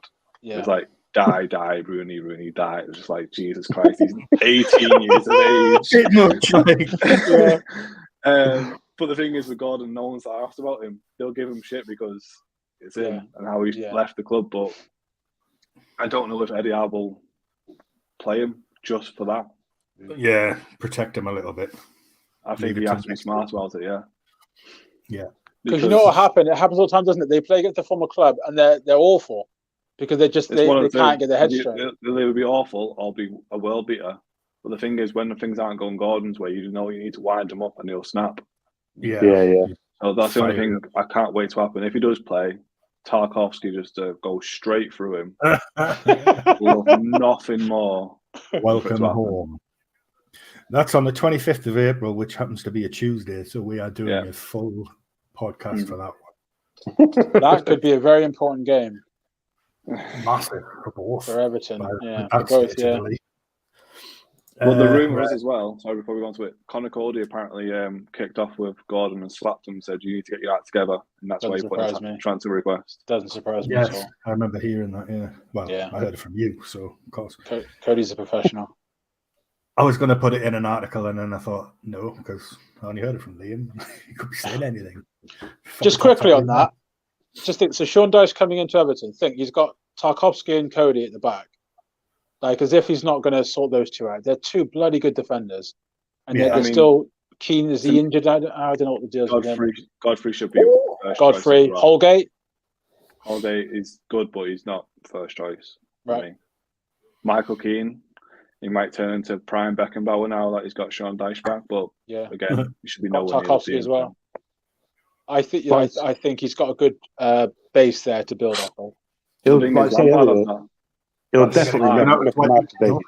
He will, Andy. He won't 100% make him hard to play against. That's the first thing he'll do, and then he'll just have to hope that Calvin Lewin can just start to find the back of the net and not break. With Dyche, well, everyone always says, "Oh, it's ugly football," and this, that, and the other. But who cares? As long as you're picking up points, who cares? It's efficient football, and he when he talks about how his teams play, it makes a lot of sense. If you're inferior in midfield, why the fuck would you place in the midfield?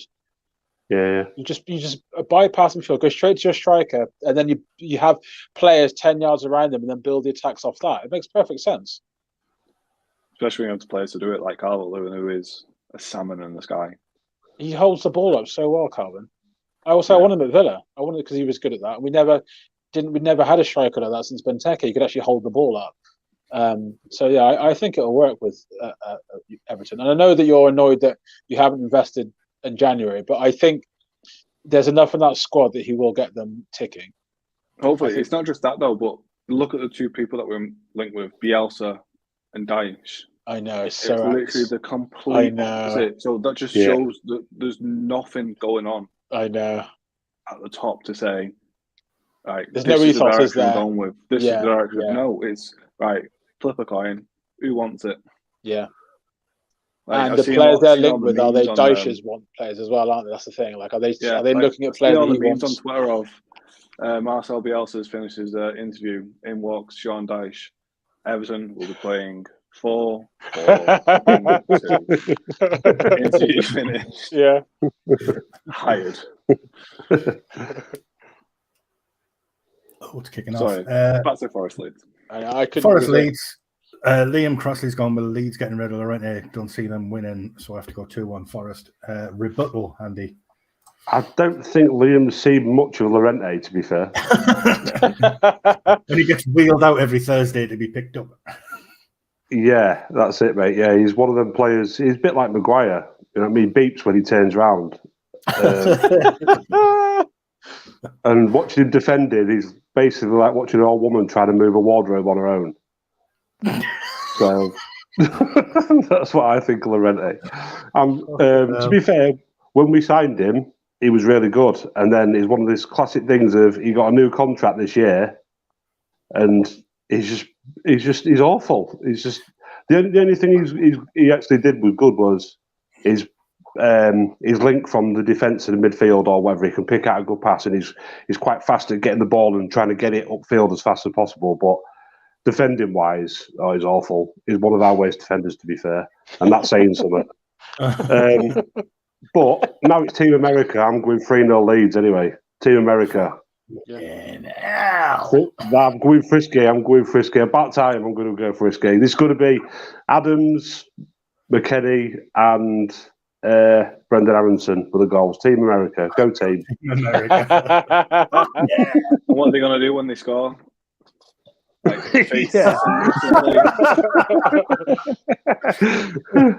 Jesse Marsh fires a nuke. Honestly, is good. I do think they definitely will be missed. Well, we shall see. Yeah, so we just brought that Vober in now, and he looks to have sort of marshalled the back line a bit better. Koch is out, is suspended, so that's a big blow. So it'll probably be Cooper playing, another one who shouldn't really be a footballer anymore. Liam Cooper's still there, bloody hell. Yeah, exactly. Yeah, you said it. Yeah. He was there when I was covering Leeds. Like, bloody hell. Yeah, he was a championship player, wasn't he? He was. Yeah, he's one of the last few of the championship squad remaining, mate. Yeah. Bloody hell, last might be there. Captain, isn't he? Club captain. You know what I mean? He's one of them players. He gives 100%. Sadly, he's just not a very good player, to be fair. But he's only 50% of the player. Yeah. But one thing about him, though, he's one of them players who would put his body on the line for Leeds. He loves Leeds, to be fair. He'll just get smashed all over. He don't care. But But yeah, I'm going 3-0. Why not? Why not? Crippy? Oh, fuck. Oh, 2-1 Forest. Sorry, Andy. Cheers, mate. Sorry, bud. I got Forest 2-1. Liam, what's your thoughts? Yeah, I'm going for 2-1 Forest as well.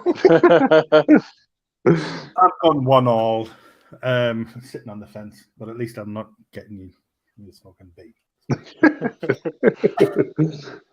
I was like maybe a draw, but then after that whole Team America, I was like, yeah, forget 2-1. Beautiful. Spurs versus Man City is our final one, and I've gone with a Man City win, but only just 2-1. Liam, how are you seeing it?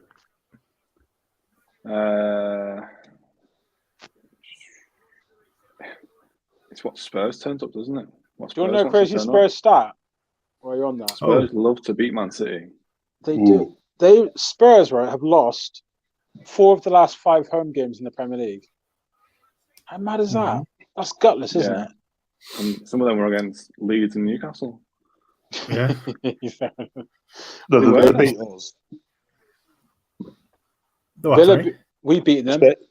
Spurs beat us, didn't they? They scored. We was 3-2 up with about a minute to go, and we lost 4-3, didn't we? Oh, did you? I thought he'd won. I'm not even taking it. I thought he'd won. Yeah, no, I wish we did, but we didn't. we was ahead. We was ahead 3 times. It was Villa. I was thinking of Villa. Yeah, but 2-2. Okay, well, 2-2. Yeah, I think that's about right. Actually, yeah.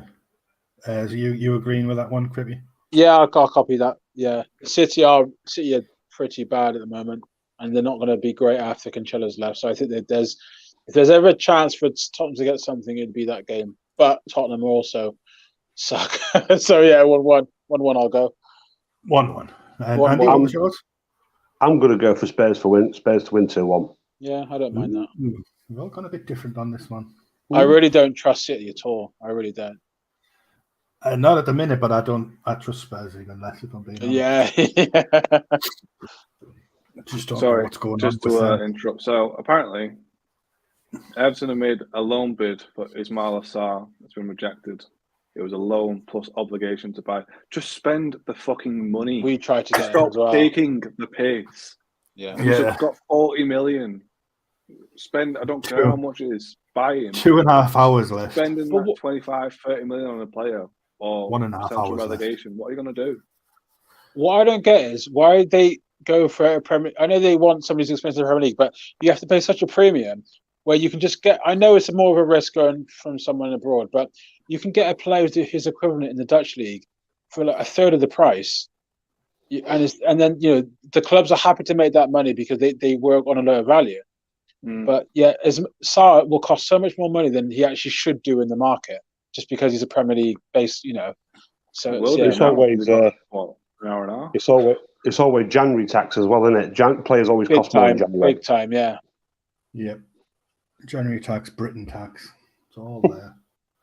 So like throwing down 40 on Conor Gallagher. I like Gallagher, but if that was in the summer, you think, is he a £40 million midfielder? That's a lot. That's a big investment. In the space that I was listening to when I was not paying attention. Again, sorry. So the fellow that was hosting the space, he's this. I don't know who he is, but he's a fellow on Twitter called The Bobble, and for some reason he knows everything and anything about Everton, and he has come out and he's literally just thrown every single person on the bus. And Dyche and Marcel Bielsa were both told in the interviews that Gordon was getting sold that weekend, and were reassured that 2 players would be signed with the money. That was a lie. An hour and 20 minutes to go. Sound. Clearly working hard on that. Is there anything else happening in the world of transfers? West Brom, who cares? I don't think any of our clubs are going to do anything, are they now? I think ours are done. Yeah. I said to Jack this morning jokingly, I was like, it'd be so Everton for Richarlison to turn up.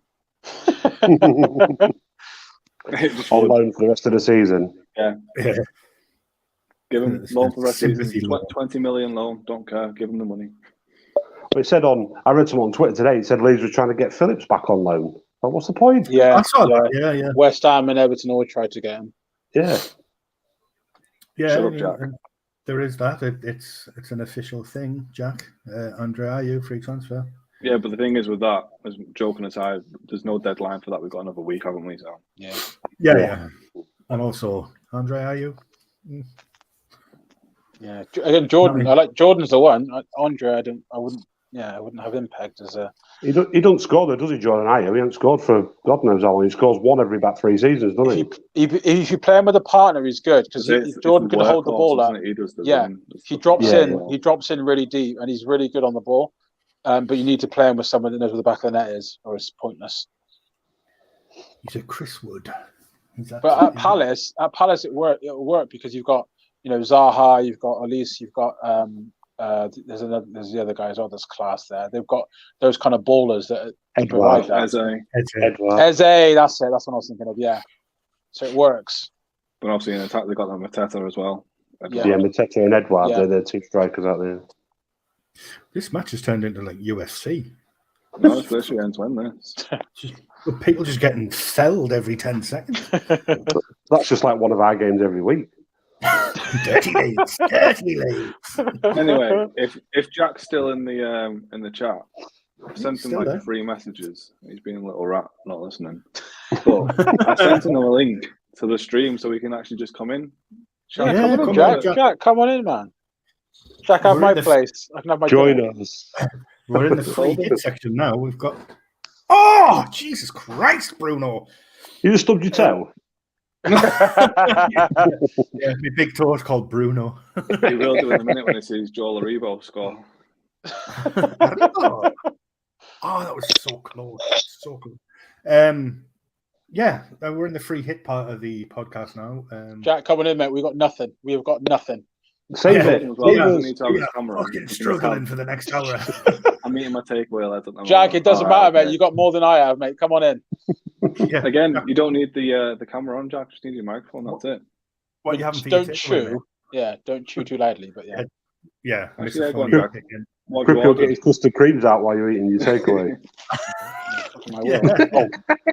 Yeah, we had to endure a Crippy chomping before we went live. So. What, Liam? What? So I'm on 79 minutes and 50 seconds, and there's a free kick on the edge of the box for James Ward-Prowse. Ah, shit in hell.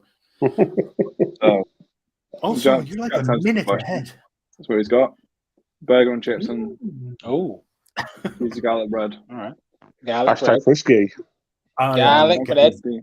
Absolutely ravenous now. Like I might have to order a Domino's when we finish here. I'll stay up and watch Nightcrawler. Fuck it. Yeah. Well, that was a great podcast, lads. I'll see you later.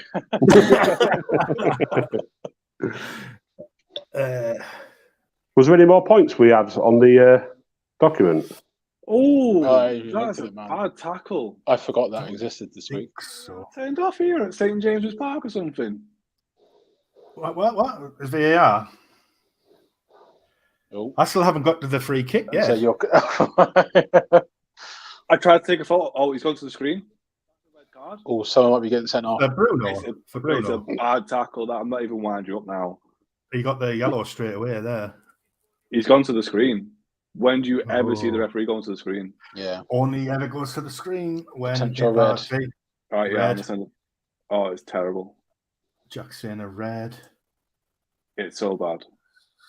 Cedric Soton Arsenal, an improvement for Fulham at right back or another bench player. I honestly don't know. Crippy, what's your thoughts on that one, mate? You're the man about town again who keeps an eye on the other clubs. An improvement for Fulham. Oh, who's their normal right back? Bad. Oh, ow. Yeah, he's gone. No question for me. That is a. Who did the foul? Bruno. I'm looking at Fulham's squad now. Kevin and Barbu, they've got from Wolfsburg. Yeah, that's another one who never hit his potential at Newcastle. Kevin and Barbu, he looked really good, and then we just let him go. And they got Tete as well. Cannot complain about that red card.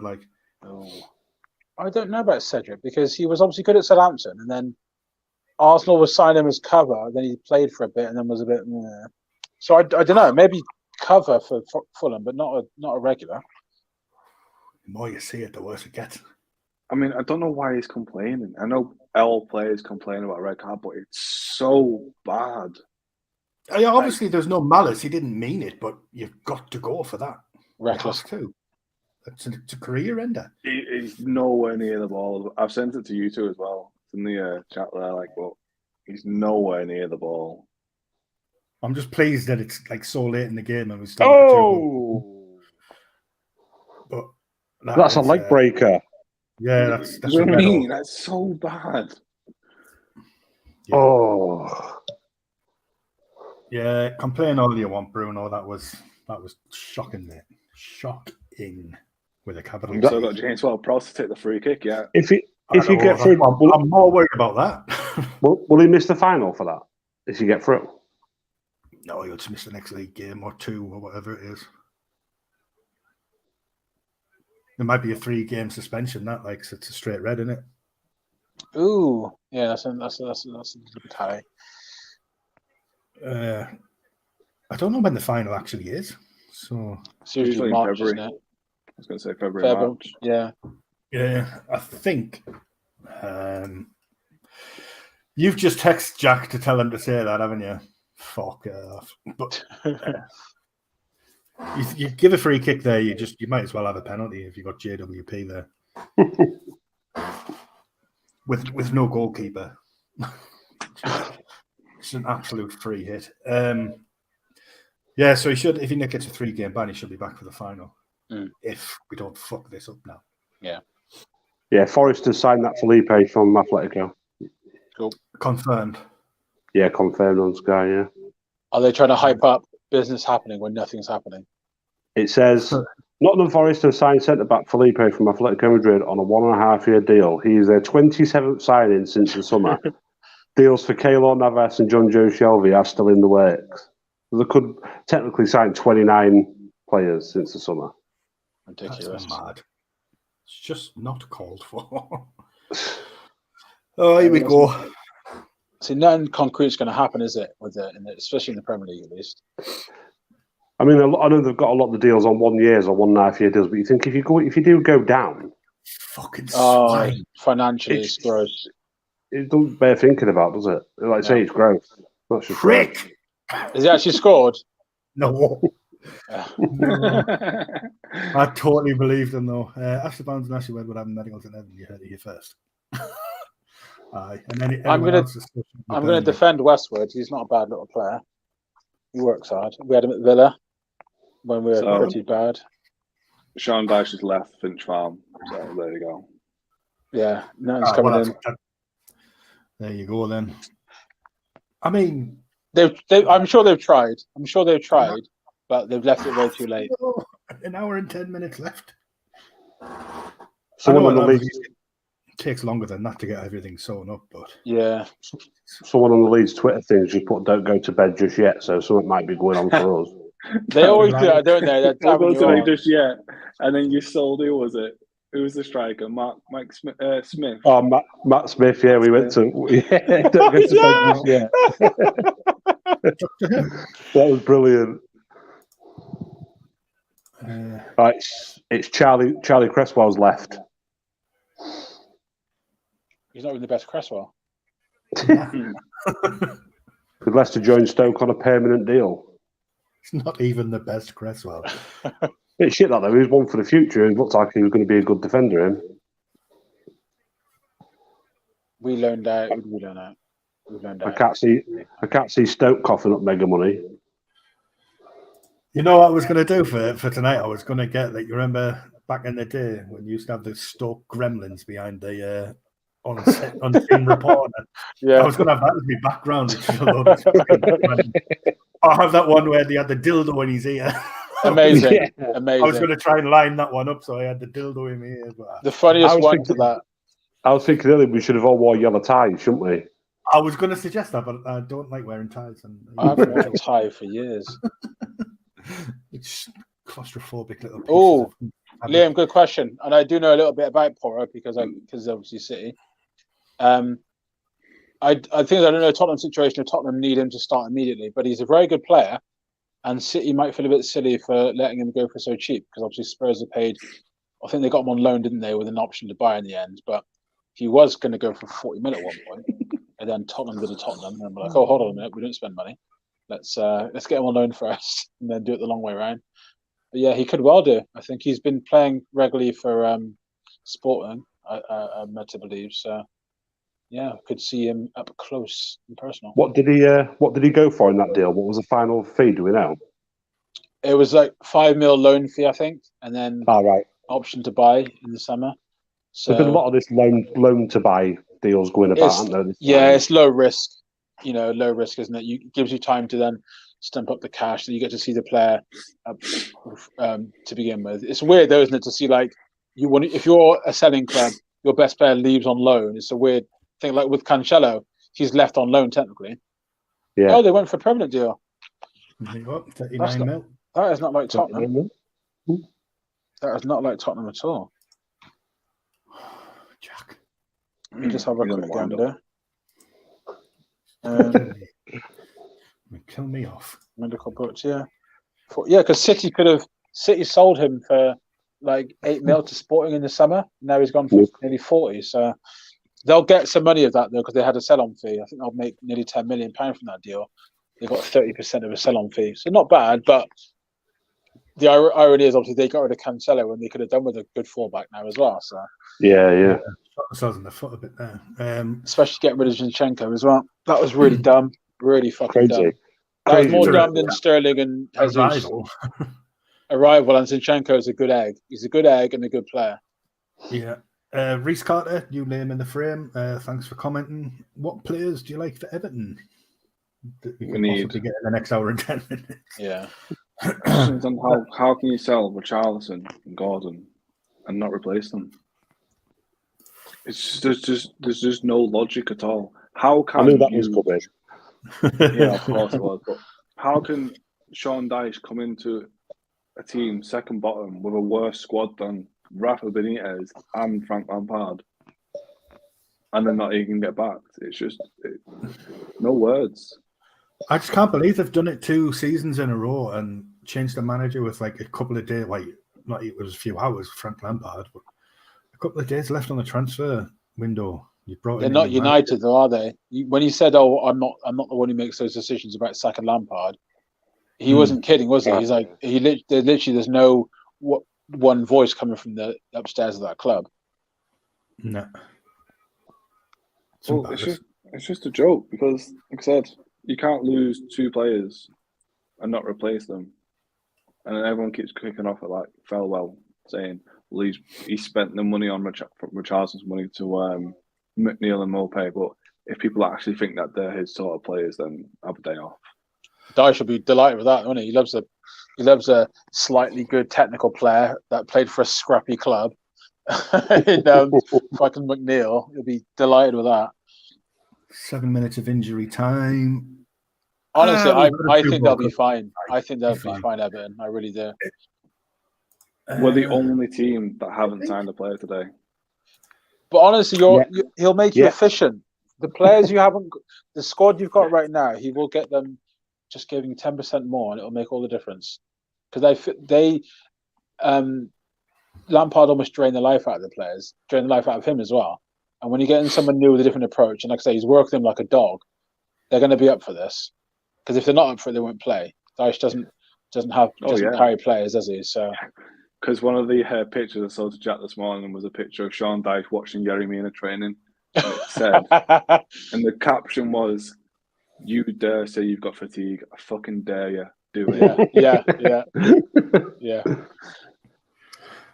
The thing is as well that most clubs get a new manager bounce as well, and even if you just win, say 3 or 4 games, that could technically be enough to keep you up of how bad it is down the bottom. Yeah. Like I said last week, Arsenal, Liverpool. We're looking at 30 points to stay up this season. Yeah, it's going to be there. Bournemouth has signed Hamed Traore from Sassuolo. And Chelsea have agreed a loan for Ziyech to PSG. He's finally gone, has he? I knew it was. Have they signed that Enzo Fernandez yet? Nothing on there. It says on the Sky News thing, it says deals still yet to be announced, and that's on there. So right. That Ziyech one is interesting. I know we was after him for a while. So are we, apparently. Yeah. Let's look at your phone. An improvement in the midfield. Bottom for 8 mil from Torino. Could be a little gem. We said before we went live that's a good sign in that one. Yeah, it's a good sign in that. We was after him for a while and he looks pretty good. That's it! God! Oh my God! What? Keeper's just scored. Liam, what's happened? Keeper's just scored. The Southampton keeper's just scored. You are? Oh, God. Up from a corner or something. Who's the best January buy or loan this season, in your opinion? Weston McKennie, 100%. Seconded. Yeah. Weston McKennie. Yeah. If he's as good as we saw in the World Cup, he's meant to be, then that's a hell of a signing. He looks like he'll fit in as well. He looks a bit of a shithouse as well. Oh, he is. He is. Yeah. He'll fit. He'll fit well you go to war with. Yeah. Well, there's the corner. He'll fit well in there. So this is where the keeper scores. Fantastic. What have they got? Has he got? So his last 5 minutes gone up for a corner. It's 7 minutes of stoppage time. 93rd minute, the keeper's up. Wow. Can't take it. with the state of this. I'm far too fucking old and fat for this. My heart's gonna. I want to see Ash's reaction. Just update the video printer now. No, because I don't trust you. Yeah, Ziyech still the latest on the transfer feed. Haven't Paris Saint-Germain got enough forwards as well? Very greedy team. They are greedy. Anyway, Andy Where Ziyech the fuck is Di Maria playing if they've got Ziyech coming in? I don't understand it. plays wing back and all sorts of anything. You can get about a bit. Yeah, if you call him a wing back. Oh, for fuck's sake, Jamal Lascelles. What the fuck?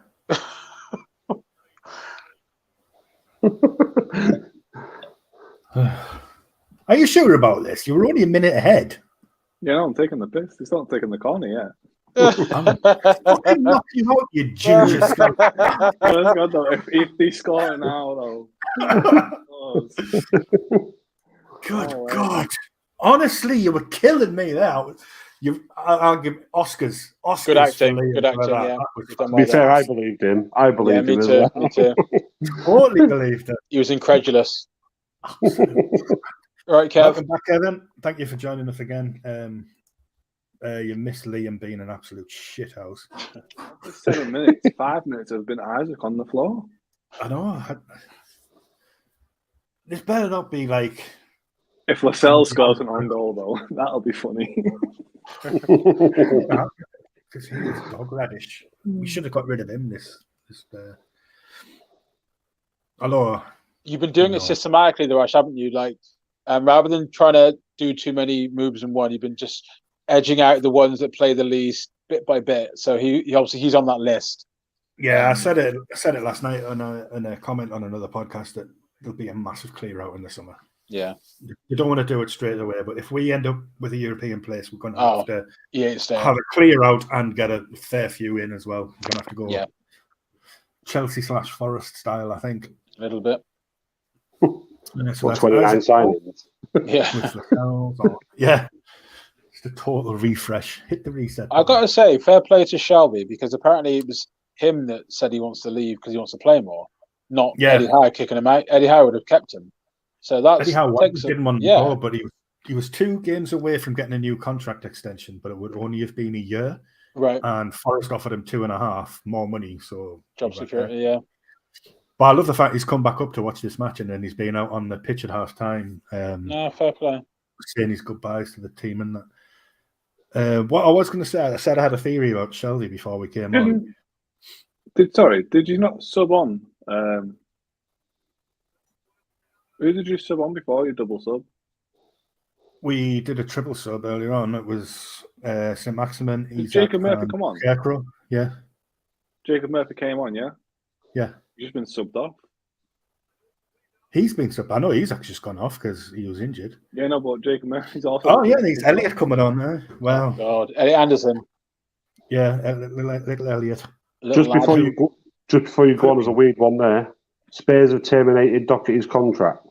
Oh, yeah. Wait, hang on. Is that so we can go to Atletico? I think so, yeah. Yeah, it's to push that through.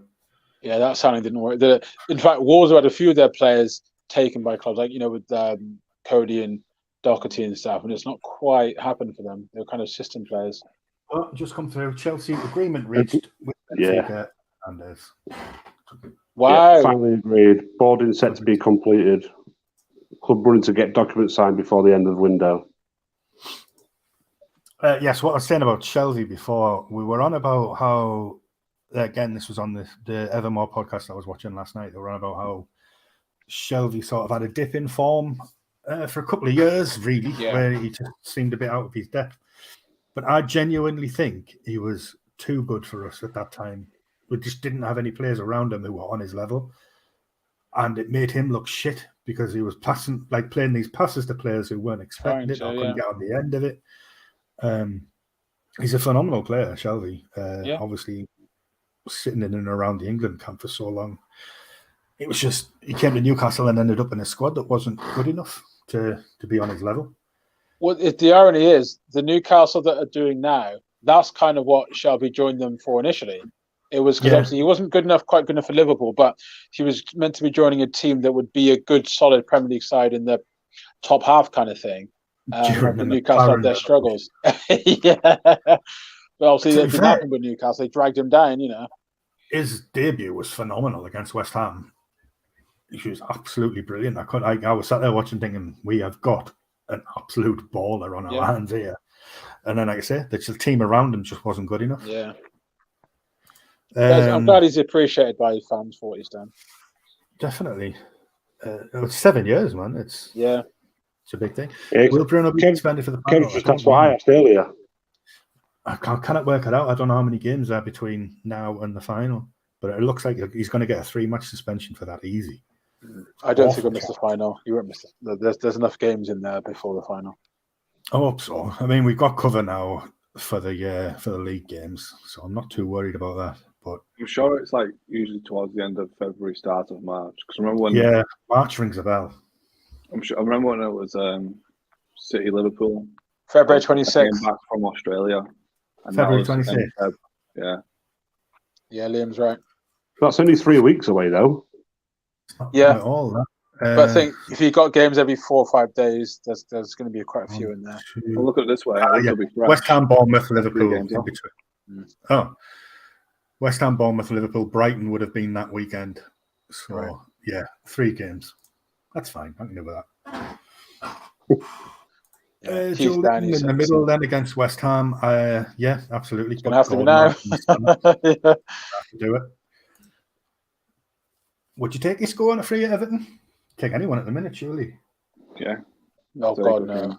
I'll take Cisco, who sings the Fong song.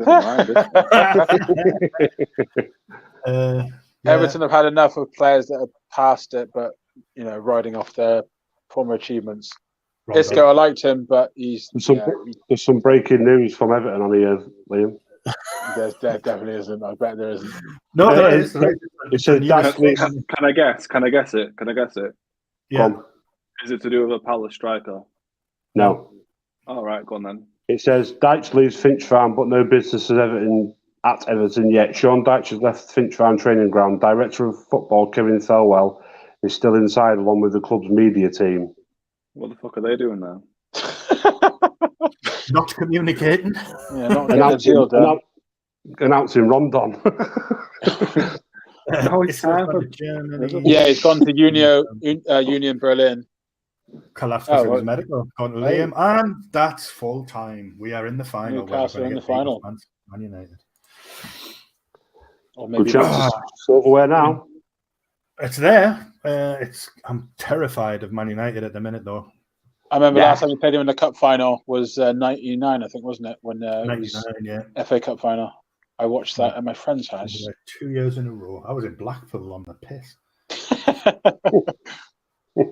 I got very, very drunk at full time, let me tell you. Very drunk. Very drunk. So Man United in the final, most likely, unless Forest can do some absolute miracles tomorrow. Yeah. Full time 3-0. 5 minutes ago. Sorry, Jack. My Sky feed is not as up to snuff. Was the Forest Man U game, was that 3-0? Yeah, it was 3-0. Man United in the final, wasn't it? But Man United's form has just picked up at the wrong time for us.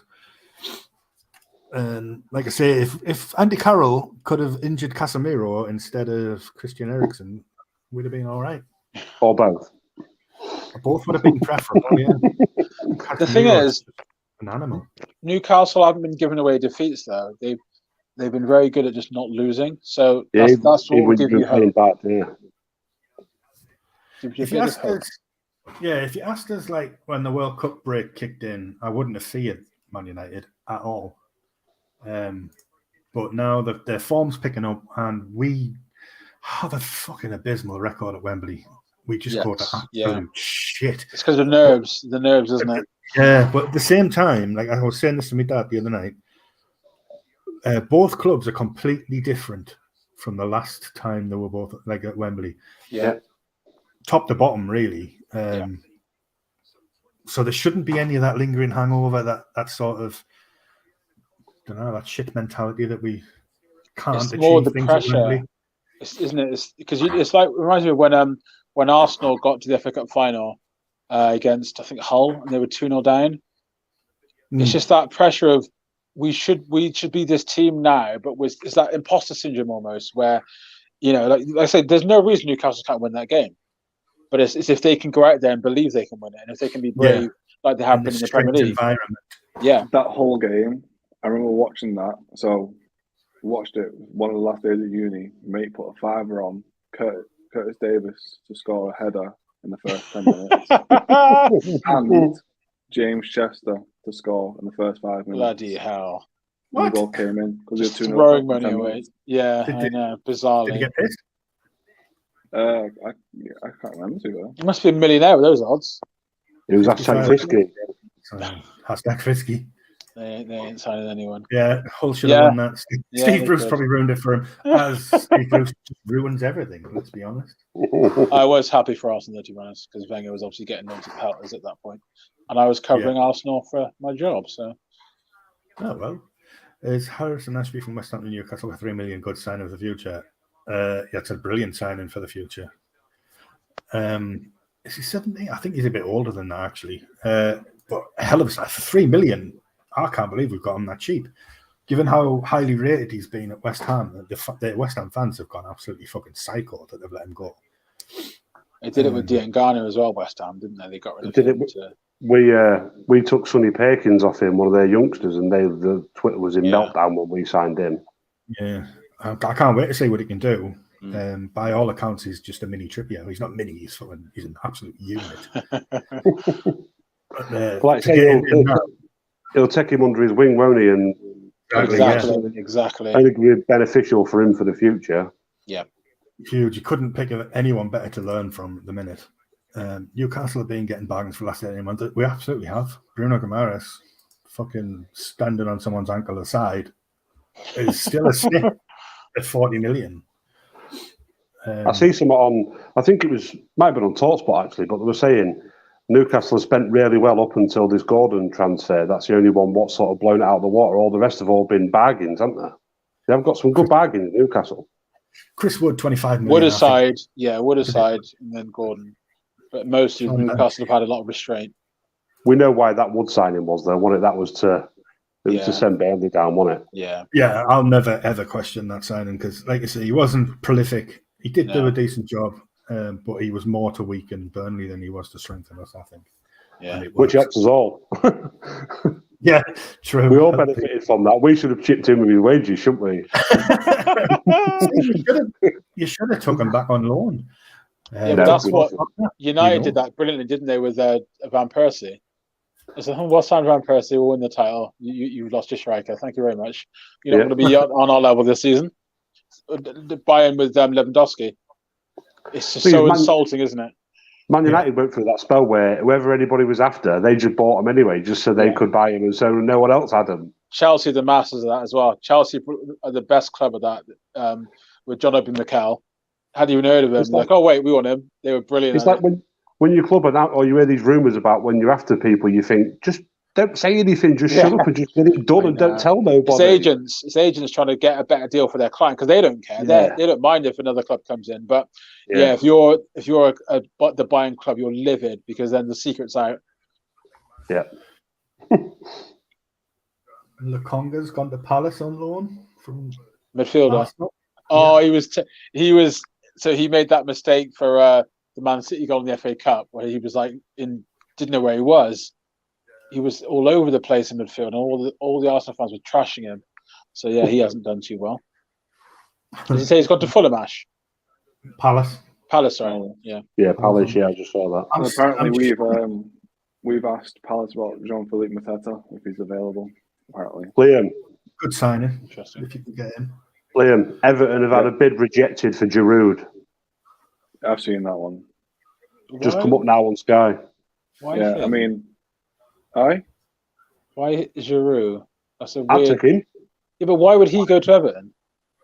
So, before he went to Chelsea, he had agreed to join Everton, and then his wife was like, I don't want to move out of London. Fuck you, bitch. Liam Crossley talk still going on for Jack Harrison joining Leicester.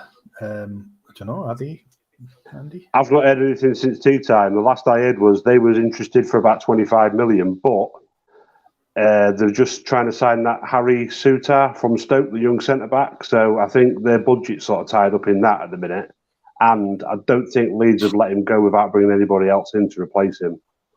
And also letting him go to a relegation rival don't make no sense to me either. Yeah. So I can't see that one happening.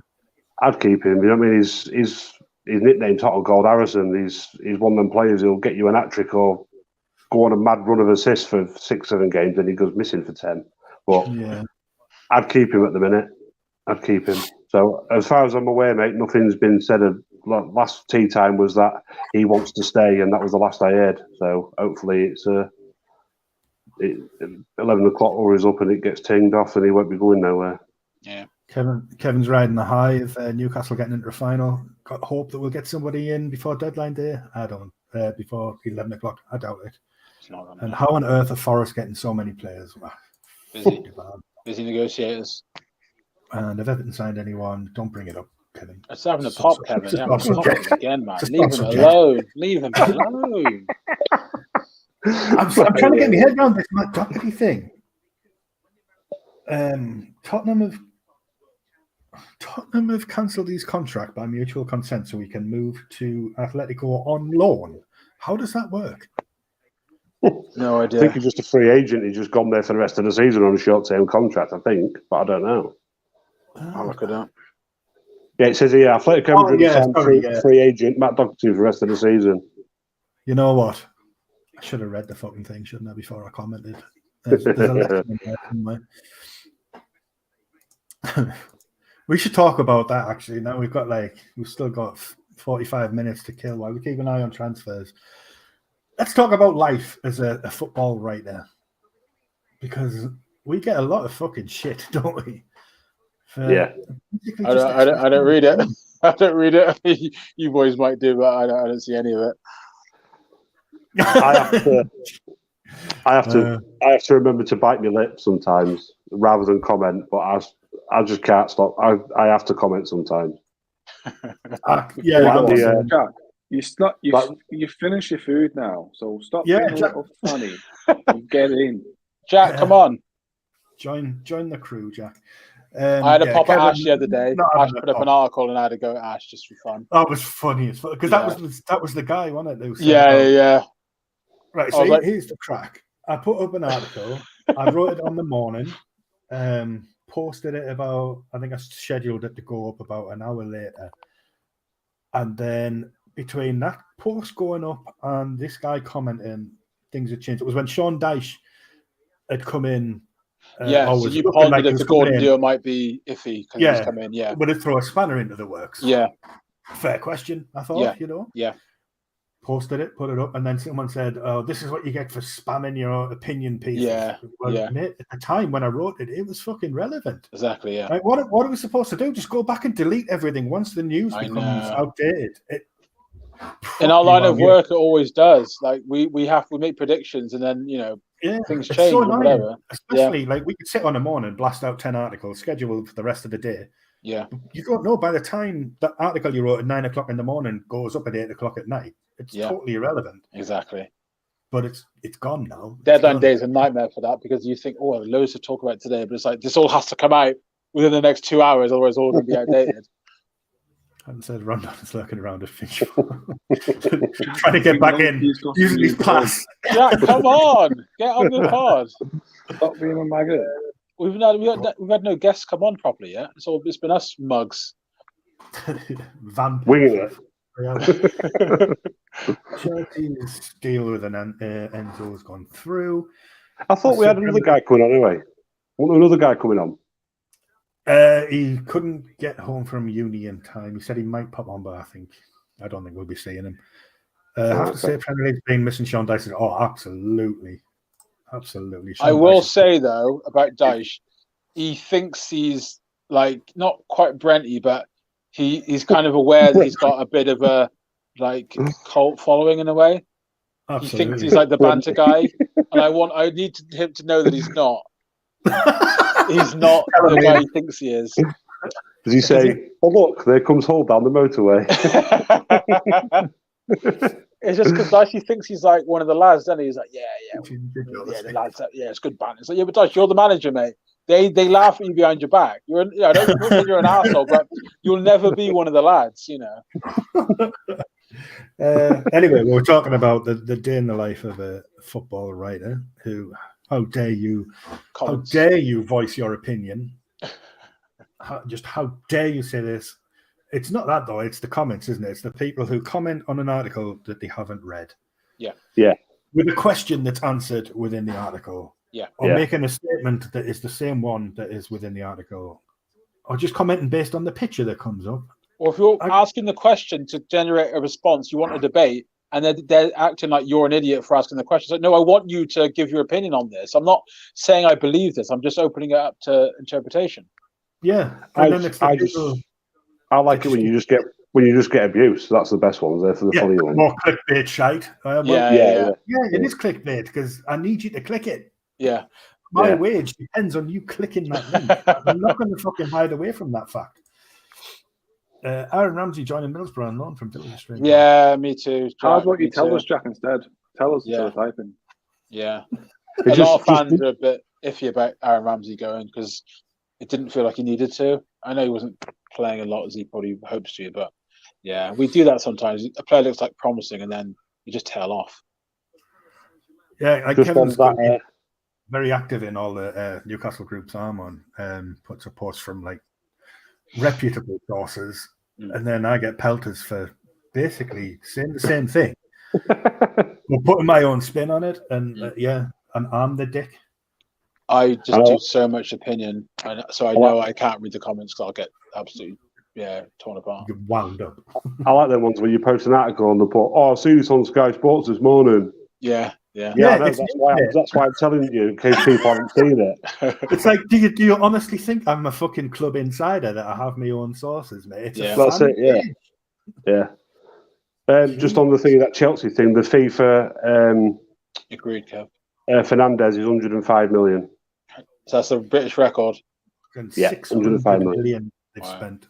City maybe have missed a trick with him because they needed a good midfielder like him. Yeah, they got the money. Yeah.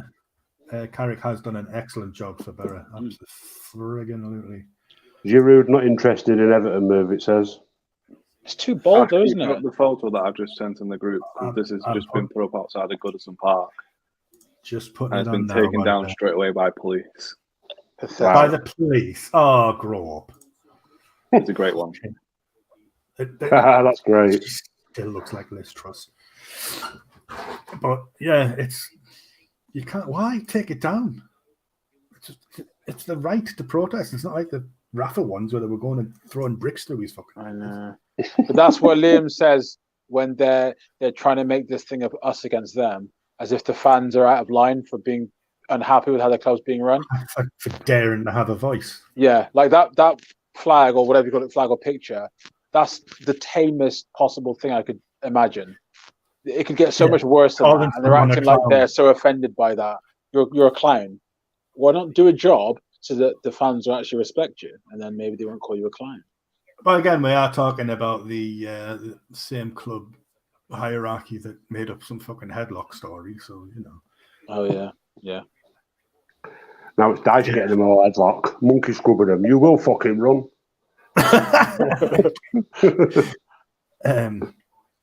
Do you know what? I remember at the start when I had that point that I was going to make about. Just quick, say it. Go. It wasn't even about Everton. What was it? I remember what it was. I was going to apologise for that because I noticed watching back the other week because I watched them back to do the scores for the thing. You can hear my chair squeak, and it sounds like I'm farting all the time. And I just wanted to point out that it's the chair. I didn't even notice that. Maybe I watched it. I've noticed it. I thought you just had too many beans.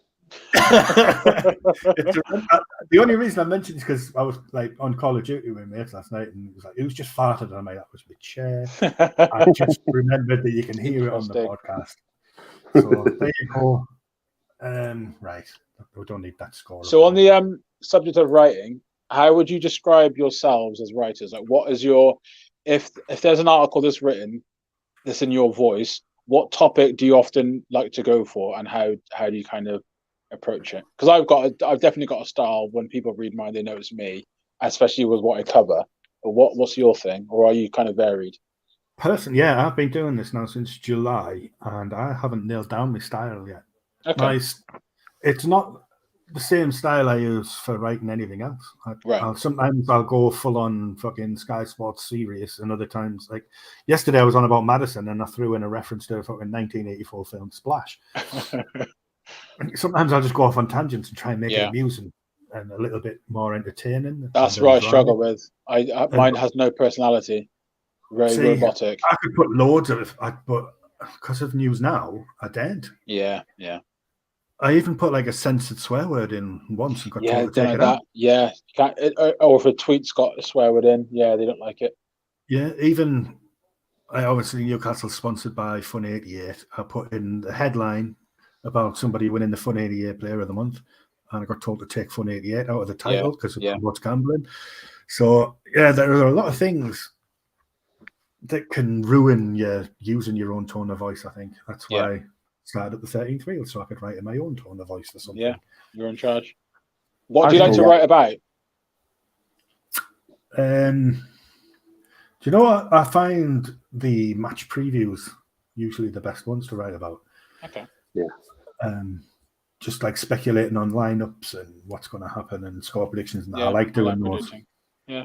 Transfer stories are also good. I like that as well. I like I do a preview and a review of the matches, and I sort of like do my own sort of commentary, but sort of try and make it quite funny. Like spooned it over from 10 yards, should be using his foot to eat yogurt with and stuff like that. Do you know what I mean? Yeah, I like to throw something like that in every now and then. Because we're meant to have personality, aren't we, on the Vital ones? So that does fit the style. It just makes it, like I say, if you want dry, boring information, reams of stats and no personality, come to me, yeah. Read it on the BBC. If you want to hear a fan's opinion, come to Vital. Yeah. That's the way I look at it. It's a fan site. We're not trying to break news. We're just trying to make it palatable, I think. That's Enzo Fernandez. Yeah, they've done well there. They've done very well there. What about you, Liam? Are you still with us? I am. I was just reading something then. No. I just take the piss in all of my stuff. Same. I'm the same. I do as well. I take the piss quite a lot. Like I try and be balanced. Like subtle little piss takes in it. So it's like we sold Richarlison and Gordon, yet the club still haven't signed anyone. Make it make sense. Yeah. I think my style of writing would have been a lot different had I started this before the takeover. If I ever write anything about that time, like if I ever have to reference it'd be very negative. Steve Bruce, I always call Steve Bruce the Baron of Bacon. Mike Ashley, I refuse to write his name. I've seen some asterisk his name. They'll asterisk it. Yeah, I'll put it in once because you have to like sort of give people an idea what you're talking about, but then it'll be like FCB or asterisk is like as if it was a swear word. I like doing stuff like that. Yeah, that's funny. I do it with the sun as well. Sometimes if I've seen that I've seen people do that. If I ever find myself Everton in Liverpool tend to do that. I did say when I first started this that I would never use the Mail or the Sun as a source, but you kind of have to. I've done it. Can't let politics interview with money. Burnley assigned a gay from Anderlecht. What do you like to write about, Liam?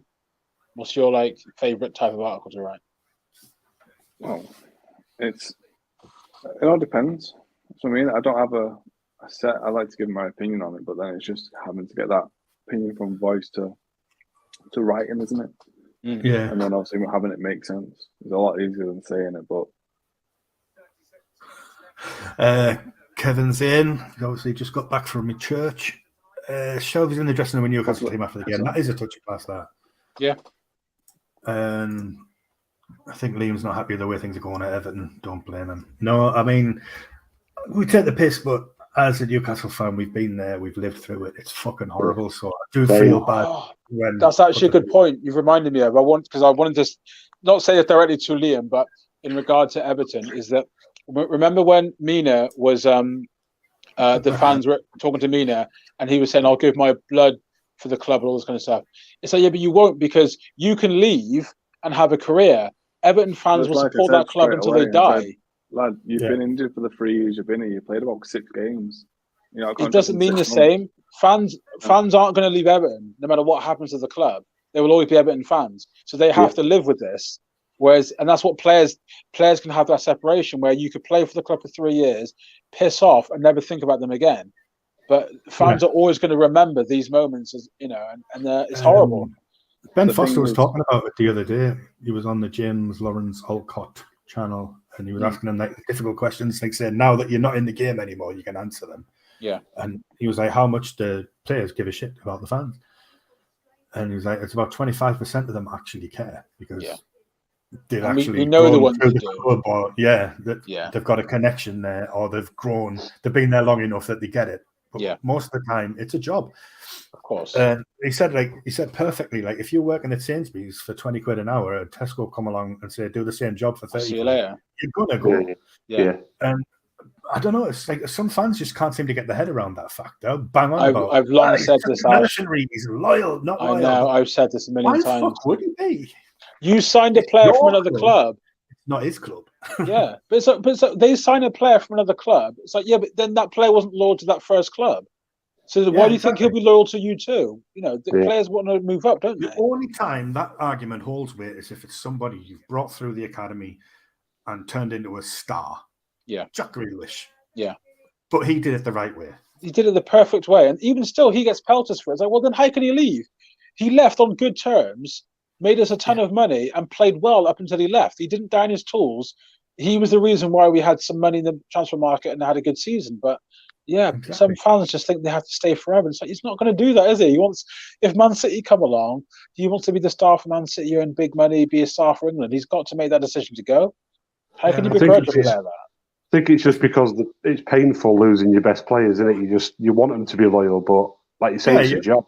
Like I say, as a fan, it hurts. You do get an attachment to these players, and it stings. But to go and accuse them of like being mercenaries and not having loyalty, it just doesn't make sense. So Heskey said he loved Leicester and went to Liverpool. De Canio, Chef went to West Ham. But like I said, it's their job. Yeah, they might still hold a place in their heart for that former club. They do. They do what's right for their career. It's a short career. They need to do what they can. It's like when did this not celebrating when you score against your old club as well? When did it pisses me off. It pisses me off. I'd be in shithouse. I'd be running and diving in the crowd and that, like the Adebayo running the full length of the pitch. I wouldn't do that. I wouldn't do that. I'd still celebrate a bit. Yeah. Lampard, remember when Lampard went to Man City, scored against Chelsea? That one I'd say, okay, don't be subdued because you literally just moved and whatever. But when it's a player that's not played for a club for like 7 years, it's like, are you being serious, mate? No one cares about you anymore. Strange place for that was Anelka. Any team he scored against other than he's played against everyone. He played for everybody anyway. Yeah. Only Arsenal was the only team he wouldn't celebrate against. Yeah. It's weird. Like Adam Armstrong scored for Southampton against Newcastle last week. It was eventually ruled out, but he celebrated he just won the cup, and that's fair dude. Yeah, I bet when Anelka scores, he has to get his phone out and check if he's actually played for the team. Hang on a minute. I'll celebrate. Runs to the side and flicks there were Rolodex. That's him. Kevin Pryor's got a question for Liam. Do Everton fans generally have positive things to say about Rooney, or is there a little bit of beef because he went to Man United? That's a good question. We know your thoughts on it, but generally speaking, it's weird because when he left, how long was it? 20 years ago. I don't even know when he left now. He left when he was 18. How old is he? 55. Mid to late 30s. I don't know. He looks 55 anyway. I think same age as Ronaldo. Bloody hell, 20 years ago. 38. Yeah. So, 20 years ago he left. So, I was 10 when he left, so I was devastated. But then, at the same time, I was devastated too because we looked like we were getting them. He wasn't forced out, but he had his player's hand. He went to Ken Wright and was like, "I want to leave." He was like, "Well, if you want to leave, you have to do it this way." He's like, "We'll sell you." Oh no, that was it. Sorry, a lie. Ken Wright tried to sell him to Chelsea, I was like, I don't want to go to London. He's like, well, I'll say to Newcastle. I don't want to go to Newcastle. I don't want to go. He's like, well, we're selling you because we need to make money. Yeah. He's like, well, if I'm going to Man United. Oh, no, you're not going to Man United. If you want to go to Man United, you have to give them a transfer request. So he went into the canteen, got a napkin, went, Wayne Rooney transfer request, and went, there you go. He's come out and said it. And that's what's happened. So that's brilliant. Now, when you look at it years forward, it's like, well, yeah, can't complain. But at the same time, he's 18. He was never going to stick around for us. But he came back, and even then he was treated like shit, really. So generally not as keen as maybe you are. I mean, for me, when I say treated like shit, I mean by like the board. Like he came in, and then again he was brought back by Kenwright, and Moshiri got rid of him. But it's just one of them again. Is it weird, Liam, that he's a Man United legend, not like an Everton one? Well, it's weird considering United always think you scouse bastards, and it's like your best ever player. That's what I mean. Yeah, that's what I mean. Yeah, like how thick can you be? And obviously, Rooney's a pride scout, isn't he? You know, it's part of his identity. So it's a weird notion, isn't it? That he's now more. I mean, he's not shy about it. He's an Everton fan, and his kids are Everton fans. But his kids play for United, and it's one of them. So like I said, it's a job. Yeah. It also depends on the circumstances when they leave as well, doesn't it? It's like when Smith went from us to Man U. We was in dire straits, and they was the only team who would pay the money up front. Yeah. So he's technically done it to save the club. Do you know what I mean? Yeah. So when Rooney left us, we offered him a new contract apparently at the time, and we would have gone bankrupt. But now, obviously, years later, it's like, no, they were trying to sell me behind my back. Yeah. Yeah. So Video planners on. Tell me what they're saying, Andy, please. Yeah. Shelby bids Newcastle farewell. Yeah, just see that. He's on the pitch, Keb's just asked you about Bruno. Yeah. How are we going to get on without Bruno in the next few games? We touched on that before. I think we'll be all right. We'll put Joe Linton back in the middle, put Gordon on the left. It's a bit much putting him in right front of the belt, but we have to do something. So that's mad that a League Cup game can get you banned for 3 Premier League matches. League Cup, including the name. I know. That seems like, it does seem, I don't know. Because Kaleta, however you want to say it, got sent off for Southampton in the first leg, and he was available again tonight because he played the league games up to it. Didn't play in the FA Cup, so it must all be connected now. It never used to be, did it? I swear that wasn't the thing before. Yeah, ban used to. I thought it was whatever competition you was in, you was banned for the next competition if it was a league or cup or whatever. Yeah, it just seems to be games now. Oh shit, gone off. Dennis Ellis did the best way to celebrate a goal against former team. Did he send them down? He nearly sent them down or something. Yeah, put them into the second tier. Yeah, he was gutted. He was absolutely gutted. Kevin Longstaff, he may struggle. West Ham are the perfect team to sort it out at the weekend. Joe Linton middle, Maxi or Gordon on the left. Yeah, exactly what I said. It's got to be that way. Probably Maxi. I don't think he's going to throw Gordon in at the deep end. Ziyech close to completing his move to PSG. See ya. That says to me that he's not a good egg for Potter.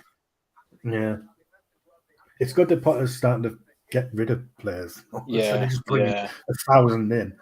It's a hard job at Chelsea, isn't it? Because there's always egos at that club, and Potter seems to be a guy where he kind of needs people to be, just more humble. And I don't think Chelsea are that club. You've got to try and satisfy about 50 people at once at Chelsea, though, haven't you? Yeah, there's that many people vying for a place. Yeah, pure nightmare. We still needed to get more off the books today, though. I think just one going out is it's not good. They spent crazy money, though, haven't they? They spent crazy money. 600 million this season. That's and they're mid-table. Yeah, exactly. I mean, obviously, it's all spread out over ridiculous long contracts while they exploit the loophole in FFP. But 600 million in in 2 transfer windows. There's surely going to be some ramifications if they don't get Europe, though. Oh, yeah. God, I hope so. Yeah, it has to be. It would be so fucking funny if they don't get in Europe. I'm sorry. Well, Villa did this. That'd be a fire sale. Villa nearly bankrupted themselves when we had Tony Gia in charge, because he basically mortgaged our future based on us staying in the Premier League. and then that didn't happen, and then we nearly went bankrupt. And the money he'd spent wasn't real money; it was debt. So he fucked us up. When Ridsdale missed it off the Champions League, 1 point just sent us into turmoil. Yeah, absolute gamblers. Yeah. Feel for Potter, however, still think he left Brighton too early in his career. I agree. Yeah, I agree. 100%. I think Chelsea was too big a step for him to take. He needed another one in between. And the wrong club. I think a big club, there are certain clubs you could join, but Chelsea chew up managers and spit them out. And I know, they're under new ownership. It's the culture, isn't it? Chelsea may do Leeds in 2001 to 2004. I would laugh, but I doubt it. They got too much money. I think it's just the way they can manage their money. They've always got loopholes. This is why Newcastle won't. I don't think Newcastle will slip down, because they'll always be able to find ways around investing. That's the difference, isn't it? Everton have run out of money now. That's why they're not spending. Well, the thing is, we've not run out of money. We're just not allowed to spend it. Well, yeah, but that's what I mean. It's either way, money isn't being spent on players, and that you see the club failing. So this is the thing. Like, obviously, Chelsea spent $500 million or 700 billion, whatever they spent. But go and spend 200 million on a new squad and take the ramifications. So what? I'd rather spend 200 million or however much million now than get relegated. Yeah. But didn't you come dangerously close to getting bollocked for FFP recently anyway? Are they not trying to make sure they don't fall into the trap Leeds again? And who else was it started crying about it? Last season, wasn't it? That was. Yeah, it was something to do with the way they reported the COVID figures. A lot of clubs were finagling that. But then again, it's just ridiculous. The only reason who else complained? Who went down? Burnley. Yeah. The only reason they complained is because, well, if they stay up because of that, well, yeah, okay, fair enough. But everyone seems to forget this the Super League that all the Sky 6 wanted to do. Yeah, exactly. Obviously, that just gets put in the carpet because, it doesn't really matter anymore. They should have all been fined, deducted. I know, yeah. We completely got away with that, didn't they? Yeah. Love it. Yeah, exactly. Like, the thing is... Tell me about me, man. Won't be on for tea. Going to Wembley. Tell me about me, man. FFP, it's so open to interpretation that they're finding it hard to police it because they've just left loopholes left, right, and centre. And Chelsea are exploiting the shit out of it. Well, it's like the financial system in general, isn't it? It's like with taxes. People find out quickly how to, deflate their earnings when it matters to them, and then they can inflate them when it benefits them too. And then Chelsea found a way to spend more by saying, "Oh no, we're spending this over a long period of time." But until they're specific with what the rules are of the FFP, this is always going to happen. Smart, clubs have lawyers for this reason to find every loophole they can. And then just, like I said, they don't shut them fast enough. No. This one has been exploited by Chelsea, and instead of just like slamming it shut straight away, they're letting it play out through the rest of the window before they do anything. Pompey beating Leeds 6-1, made them mathematically relegated from the Prem, I think. Is that right, Andy? Do you remember? I don't remember that. I know the day we got relegated, we lost to Bolton 4-1.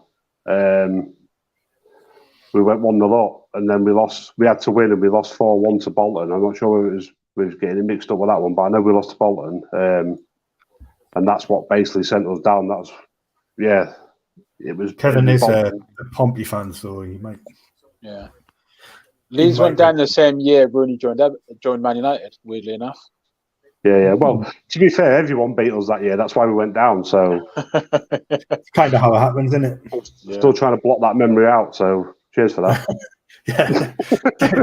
Taking up the past there. Oh God, crap transfers. Bristol City, Aberdeen, Wrexham. Were Leeds the first? When they went down, were Leeds the first club where people were like, "Oh shit, anyone can go down if Leeds go down"? I think so. Yeah, it was. Everyone was sort of talking, "Are they too big to go down?" Yeah. And yeah, it was basically that risk with Ridsdale again, and we had to sell everybody. We literally just got rid of our entire squad. If you watch, do you know when you've seen on the Sky Sports, you get these like legends, and there'll be like a 15-minute clip of like Henry and all them kind of stuff. There's one with Robbie Fowler, because we obviously had Fowler, and he talks about when he left Leeds, and he said they were trying to sell him to Man City, and he didn't want to go, and he come back to the training ground, and one of the ground staff said to him, "Take the money and go, mate. The club's going under."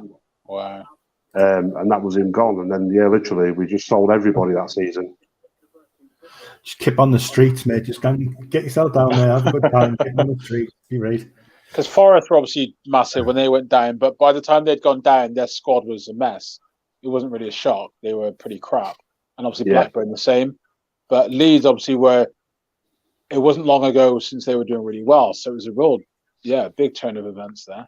Oh, it was literally from the highs of the Champions League just to getting relegated a couple of seasons later. It was just ridiculous. And like I say, it was just that one gamble what didn't pay off. If we'd have got Champions League that season, we probably wouldn't have ever been in that position. Yeah. Also, could Facebook user identify yourself, please? International Man of Mystery. They're at Elland Road now on Sky. Wait, they were about 5 minutes ago. Yeah, loads going on in the football world. The deadline day. This is riveting stuff. 20 minutes ago, and now it's moving. Great. His was 2 yellows and Bruno's was a straight red. Yeah, so Bruno will get a 3. Kev, are you on a satellite delay, mate? What the fuck? Talking about that. Bruno's is a straight red, so probably a 3-game ban, but there's 3 games between now and the final, so that's fine. Man City went through a similar fall and rise. City went down to 3rd tier. Now look at them. That's what big fucking takeovers do for you, mate. Yeah. Taxin Shinawatra. He started, didn't he? Then they got Sven in, and they rose to the championship with Wolves. I think Wolves were good at that point as well in the championship, and then they got the big investment, and that turned them around. Big. Yeah, 17 minutes to go ish.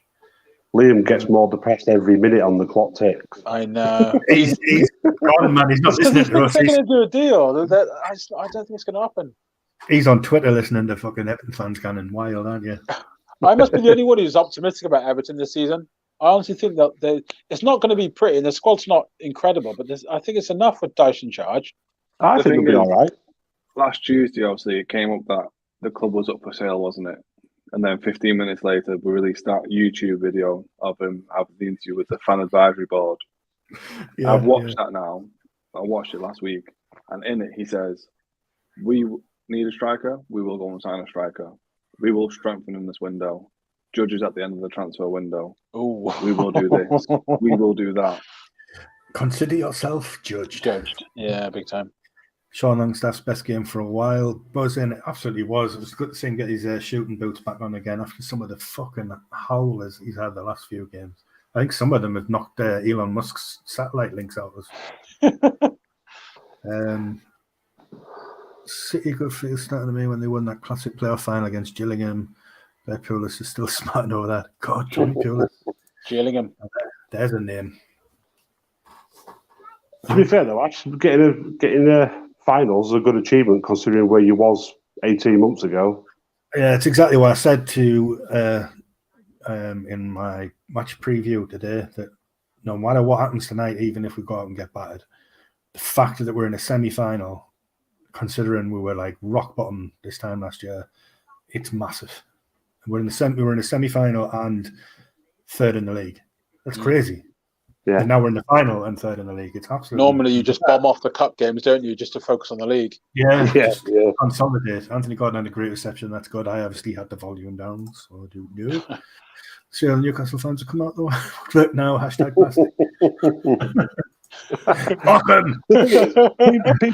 People say this, but it always happens when the club's doing well. You get the fans back in. It's exactly, like, I remember when Liverpool with Roy Hodgson was manager, when they was going crap, they was losing 7,000 fans. The attendance was down 7,000 a week because he was there. It's just one of the things, when your club's doing well, it's like people always say to Leeds, "Oh, where were you when you was in League One?" We were still getting 28,000 in League One. Yeah. There's a Mackham in the chat here. What even is in Newcastle don't usually punch horses. Penis and 68 money lad. I wish I knew who the fuck these people were. I don't know what's going on. Carol into the wrong player. Rashford should have been his target. I said Casemiro. Rashford's a good one. Oh, it's Richie Hall, former writer of the Vital Network. Cool. Nice to have the thing you. is, that punch horse thing is always going to make me laugh because I think of in extras when Ross Kemp goes, I had butted an horse once. Vinnie Jones going to fill him in. Yeah. Oh, you what? I didn't, Vinny. No, I didn't say that. So good. But yeah, like I say, when the club's doing well, you're naturally going to get more fans coming back. And when they're doing poor, people think, if it's a Tuesday night and you're playing fucking Boreham Wood in a cup, they're thinking, oh, fuck that, it's too cold, I'm not going to that. Exactly. But if you're high in the league and you're smashing teams, then you're going to get a full house, aren't you? It's just how it is. Also, there's a lot of people who, football's not their life. You get it's not everything to them. But once success starts coming on the horizon, they start to get an interest again, and they get excited and they get more involved. And it's the affordability, isn't it? Thing is, I don't understand it. Some people can't afford to watch every game, so they'll pick 5 or 6 games they want to watch in a season as well. So they're obviously naturally going to want to pick against the bigger clubs. Yeah. So you obviously those games are more coveted and whatever. But it happens, isn't it? If you're playing badly, you're not attractive to watch. Like you say, fans are going to think, I've got better things to do with my time. And it's also a message to the owners, isn't it, that you don't deserve my money. The horse deserved it to work itself all day. Genius. But it's like my local. I'm from Grimsby, so they're League 2 team. But when they get to a playoff final or something like that, the town's deserted. There's nobody out. It's Bagler's paradise because everyone's gone to it. Exactly. Strictly speaking, my local team's Spennymoor Town. And they got to Wembley a couple of years back, and the whole town piled down there. There's about to support them, isn't it? 100 actual supporters, and then a lot of people going, "Fuck me, that's my town, that is." Yeah. So, it happens. Every level of the game can open. Oh, here we go. Everywhere. Here we go. Everton not even in the conversation. I'll say nothing. Newcastle.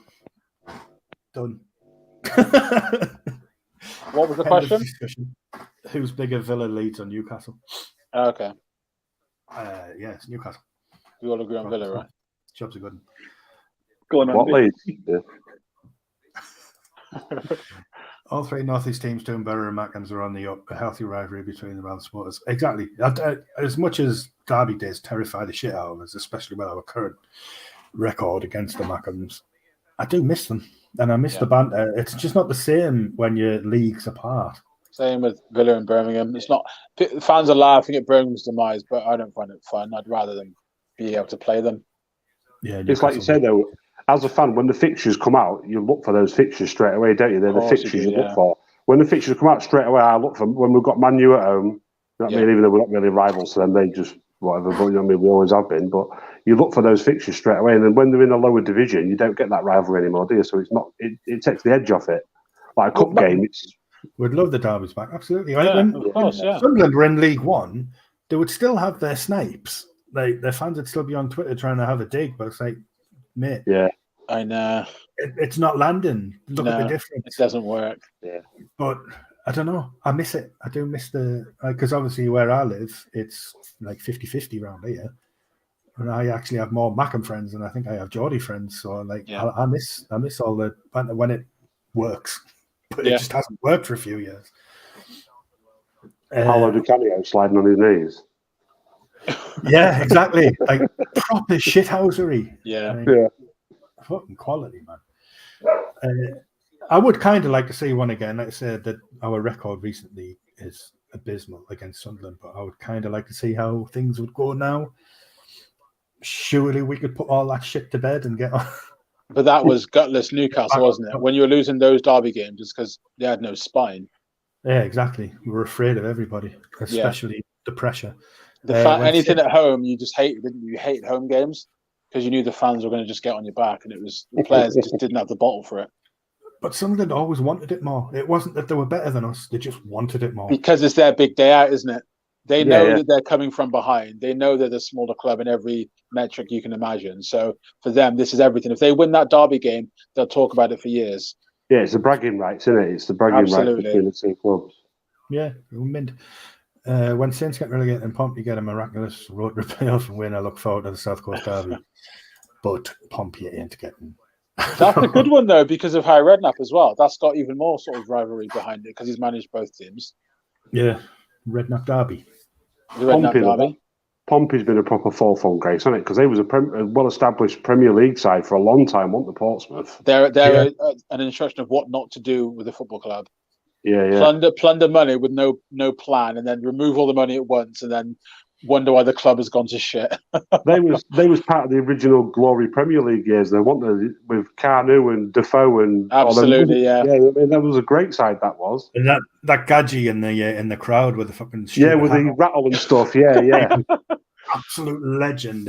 They spent 20 mil on Defoe, and then a year later he went back, I think, for like 20 mil again. There was just so much money flying around that club. You knew something was up. Yeah. Defoe, he was a great striker. I'll take him now, to be fair. Solid striker. Yeah. What happened to Jack then? I think Jack's disappeared from the comments. He's gone to bed. Probably on to bed. He's full up for his takeaway. When they play Liverpool. Yeah, well, they do, though. Everton do raise the game when they play Liverpool. Simple as. Yeah. Anything to do with the fans? Forest hoping to get If not, we might start punching horses or something. It's the way to go, apparently. It's very, very cathartic. Just knocking its big fucking teeth out. Imagine breaking your wrist, because of that. Into A&E. What did you do? Yes, this was a bad idea, mate. Just punched the horse, didn't I? In the head as well. Why don't you away? Punched the neddy on the nose. I couldn't reach the fucking copper on the top, so I just Rich is having a nice drive back to Cheshire, pissing, glittering, fat and fairy dust. You enjoy that ride. The only reason I know it's you because you said you were driving back to Chester. I still can't see your name. But, yeah. So fucking unbelievable. Newcastle's in a cup final. Madness. Imagine if they won it. This fucking deadline day is wank. Yeah, it's been one of the worst for a while. To be fair, they've all been shit. You're telling me. Yeah. Yeah, particularly bad for Liam, let's be honest. Yeah. Although I'll be honest, Everton's is worse because there's not even like a sniff of a deal in the works, is there? It's just nothing. No. Wow. If that's true, then I don't know. Obviously, we don't know who this is saying this, but apparently Newcastle are in talks with Rafinha on loan with an option to buy. I don't know if they're just trying to wind you up there, Andy. If that's true, then Let's see what Twitter says. Anyone remember the winging nonsense? That was that was quality. That was absolutely fantastic. Same as like say the old nostalgia days. You miss Harry Redknapp hanging out the side of the car. Yeah, all that magic's gone. And I hate to say it, but even fucking Jim White in his yellow tie and his gobshite personality, it's missing. Like this, fucking what? I don't know what's going on Sky Sports News now. It's some round table horse shit with a load of ex-players. Spares of sealed Porro signing. It says on here. Yeah, good signing that.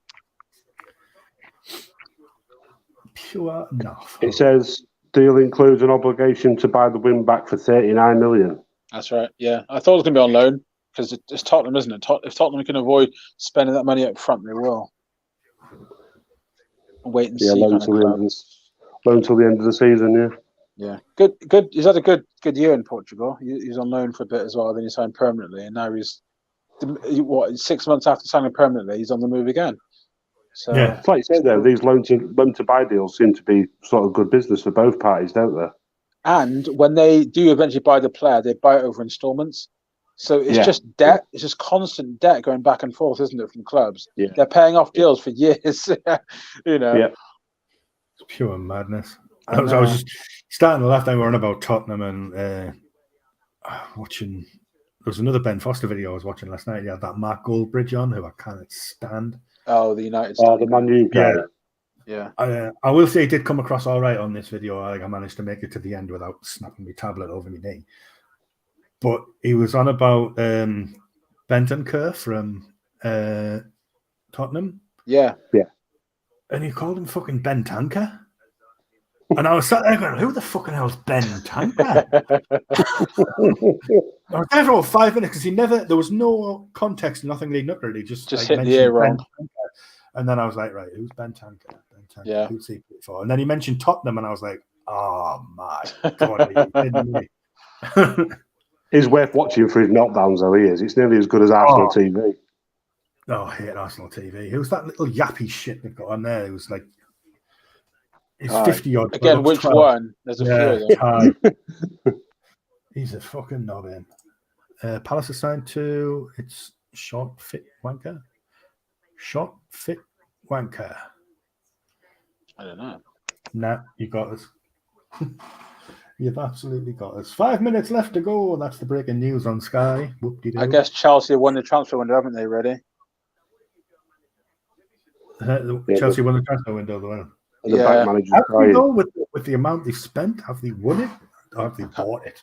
And Enzo Fernandez is a hell of a player, isn't he? From what we saw. Yeah, it's going to be interesting to see how they all cut together and whether they'll start to climb the table now.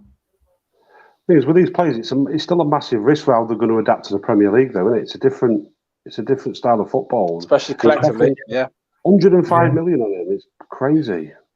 Yeah, they're not bringing in Premier League proven players, so it's a massive gamble. I'm telling you I'm loving is Liam's contribution to this entire thing. Yeah, I can't wait for him to shut up. Sorry. Just looking on Twitter, I've just seen something then. There's 4 minutes to go. There's no deals. There's no deals coming out of Finch Farm. Nothing's happening. Fabrizio Romano just said Twitter and Newcastle and talked with Japanese LBs, Sunderland. That's class. Look, yeah, Everton are after that Japanese striker, forking no one. Yeah. Can you see your respective clubs getting any frees after 11? I don't see Newcastle. We will. I think we will. I reckon we'll bring some little freebie somewhere. Like Everton, we've got to. But if you're Everton, Everton aren't going to beat out Premier League clubs for players in their situation, are they? So why not have a look at players that are lower down that would consider them a step up? I need to ask you this. So you can still get some good place for a championship. The Nigerian striker that Southampton have beat us to both. Yeah. No disrespect to who's your mate who lives down there, Kevin. Kevin, yeah. He's Pompey anyway, so you're going to put your boot in. Why? How are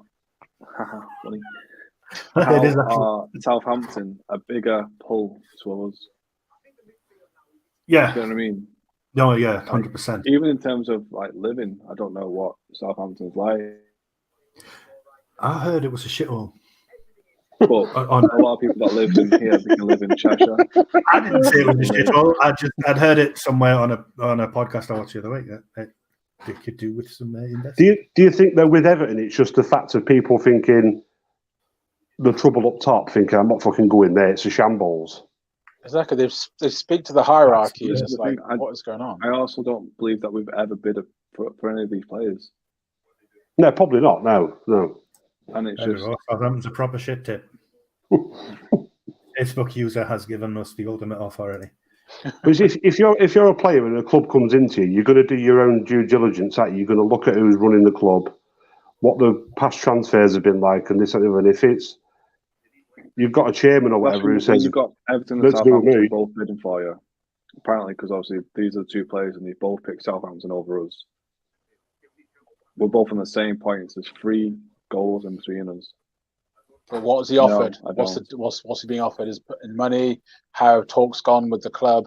Because a lot of players always talk about they felt wanted by a manager or something, and that extra touch can make a difference, can't it? If a manager reaches out and says, "I think you're a great player. I've got plans." That's what I mean. But if you're looking at just in general, no disrespect to Southampton, but we should never even play like it. Should never even be a competition. No. I think if you'd have had Dyche in place 2 weeks ago, you'd have signed more players. I think so. Well, I wasn't going to mention it, but it's come up now. Due diligence. Totally say due diligence. What was this? There was another point here. Does Liam have any hope or belief Everton will stay up? No, it's probably fading as the year. He said it ages ago. I do. If Lampard stayed, I'd say no. but under Dyche, I think they'll stay up. I think you'll be all right. I do. I think you'll still be all right. I'm gonna back that. Yeah, I think they'll do enough. Because look what Eddie Howe did with Newcastle. A good coach can turn around failing players. That'll be the difference. He's working them like a dog, and it'll just change. He'll see the ones that really want it, they'll play. The ones that don't won't play. And then the ones that do want it will put in performances. We play Arsenal and Liverpool next 2 games, and in those next 2 games, all it takes is Leeds to win the next 2. Southampton to win the next 2. Forest, any of those teams to win 2 games in a row, and there's already 6 points between us. But also, how many of that bottom 6 have you got to play at home? You've got to play us at home still. Yeah. So them games at home, you'd fancy you to pick up some points, especially against the bottom teams. You'd like to think so. I had more time to get players. Dyche didn't. He did, but the difference of that. Fans will say that what the work Howe has done with certain players at Newcastle is exemplary. Transfer window shut, guys. And also, Everton's job is easy. It's almost irrelevant what teams do around them. If they have a points tally they want to hit, that's it. If they say, right, we've got 15 points right now, we're going to need, 6 wins, maybe? 6 wins will probably do it.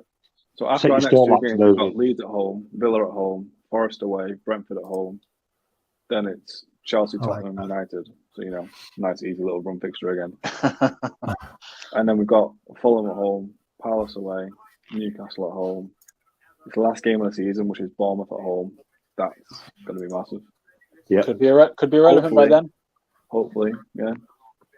So you still got say 3 or 4 of those bottom teams to play at home. So if you was to win those 4 games, that's 12 points there. That puts you on 27. You're not going to be far off on 27 points.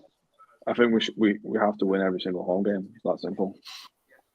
You're definitely going to be harder to beat under Dyche. I think so anyway.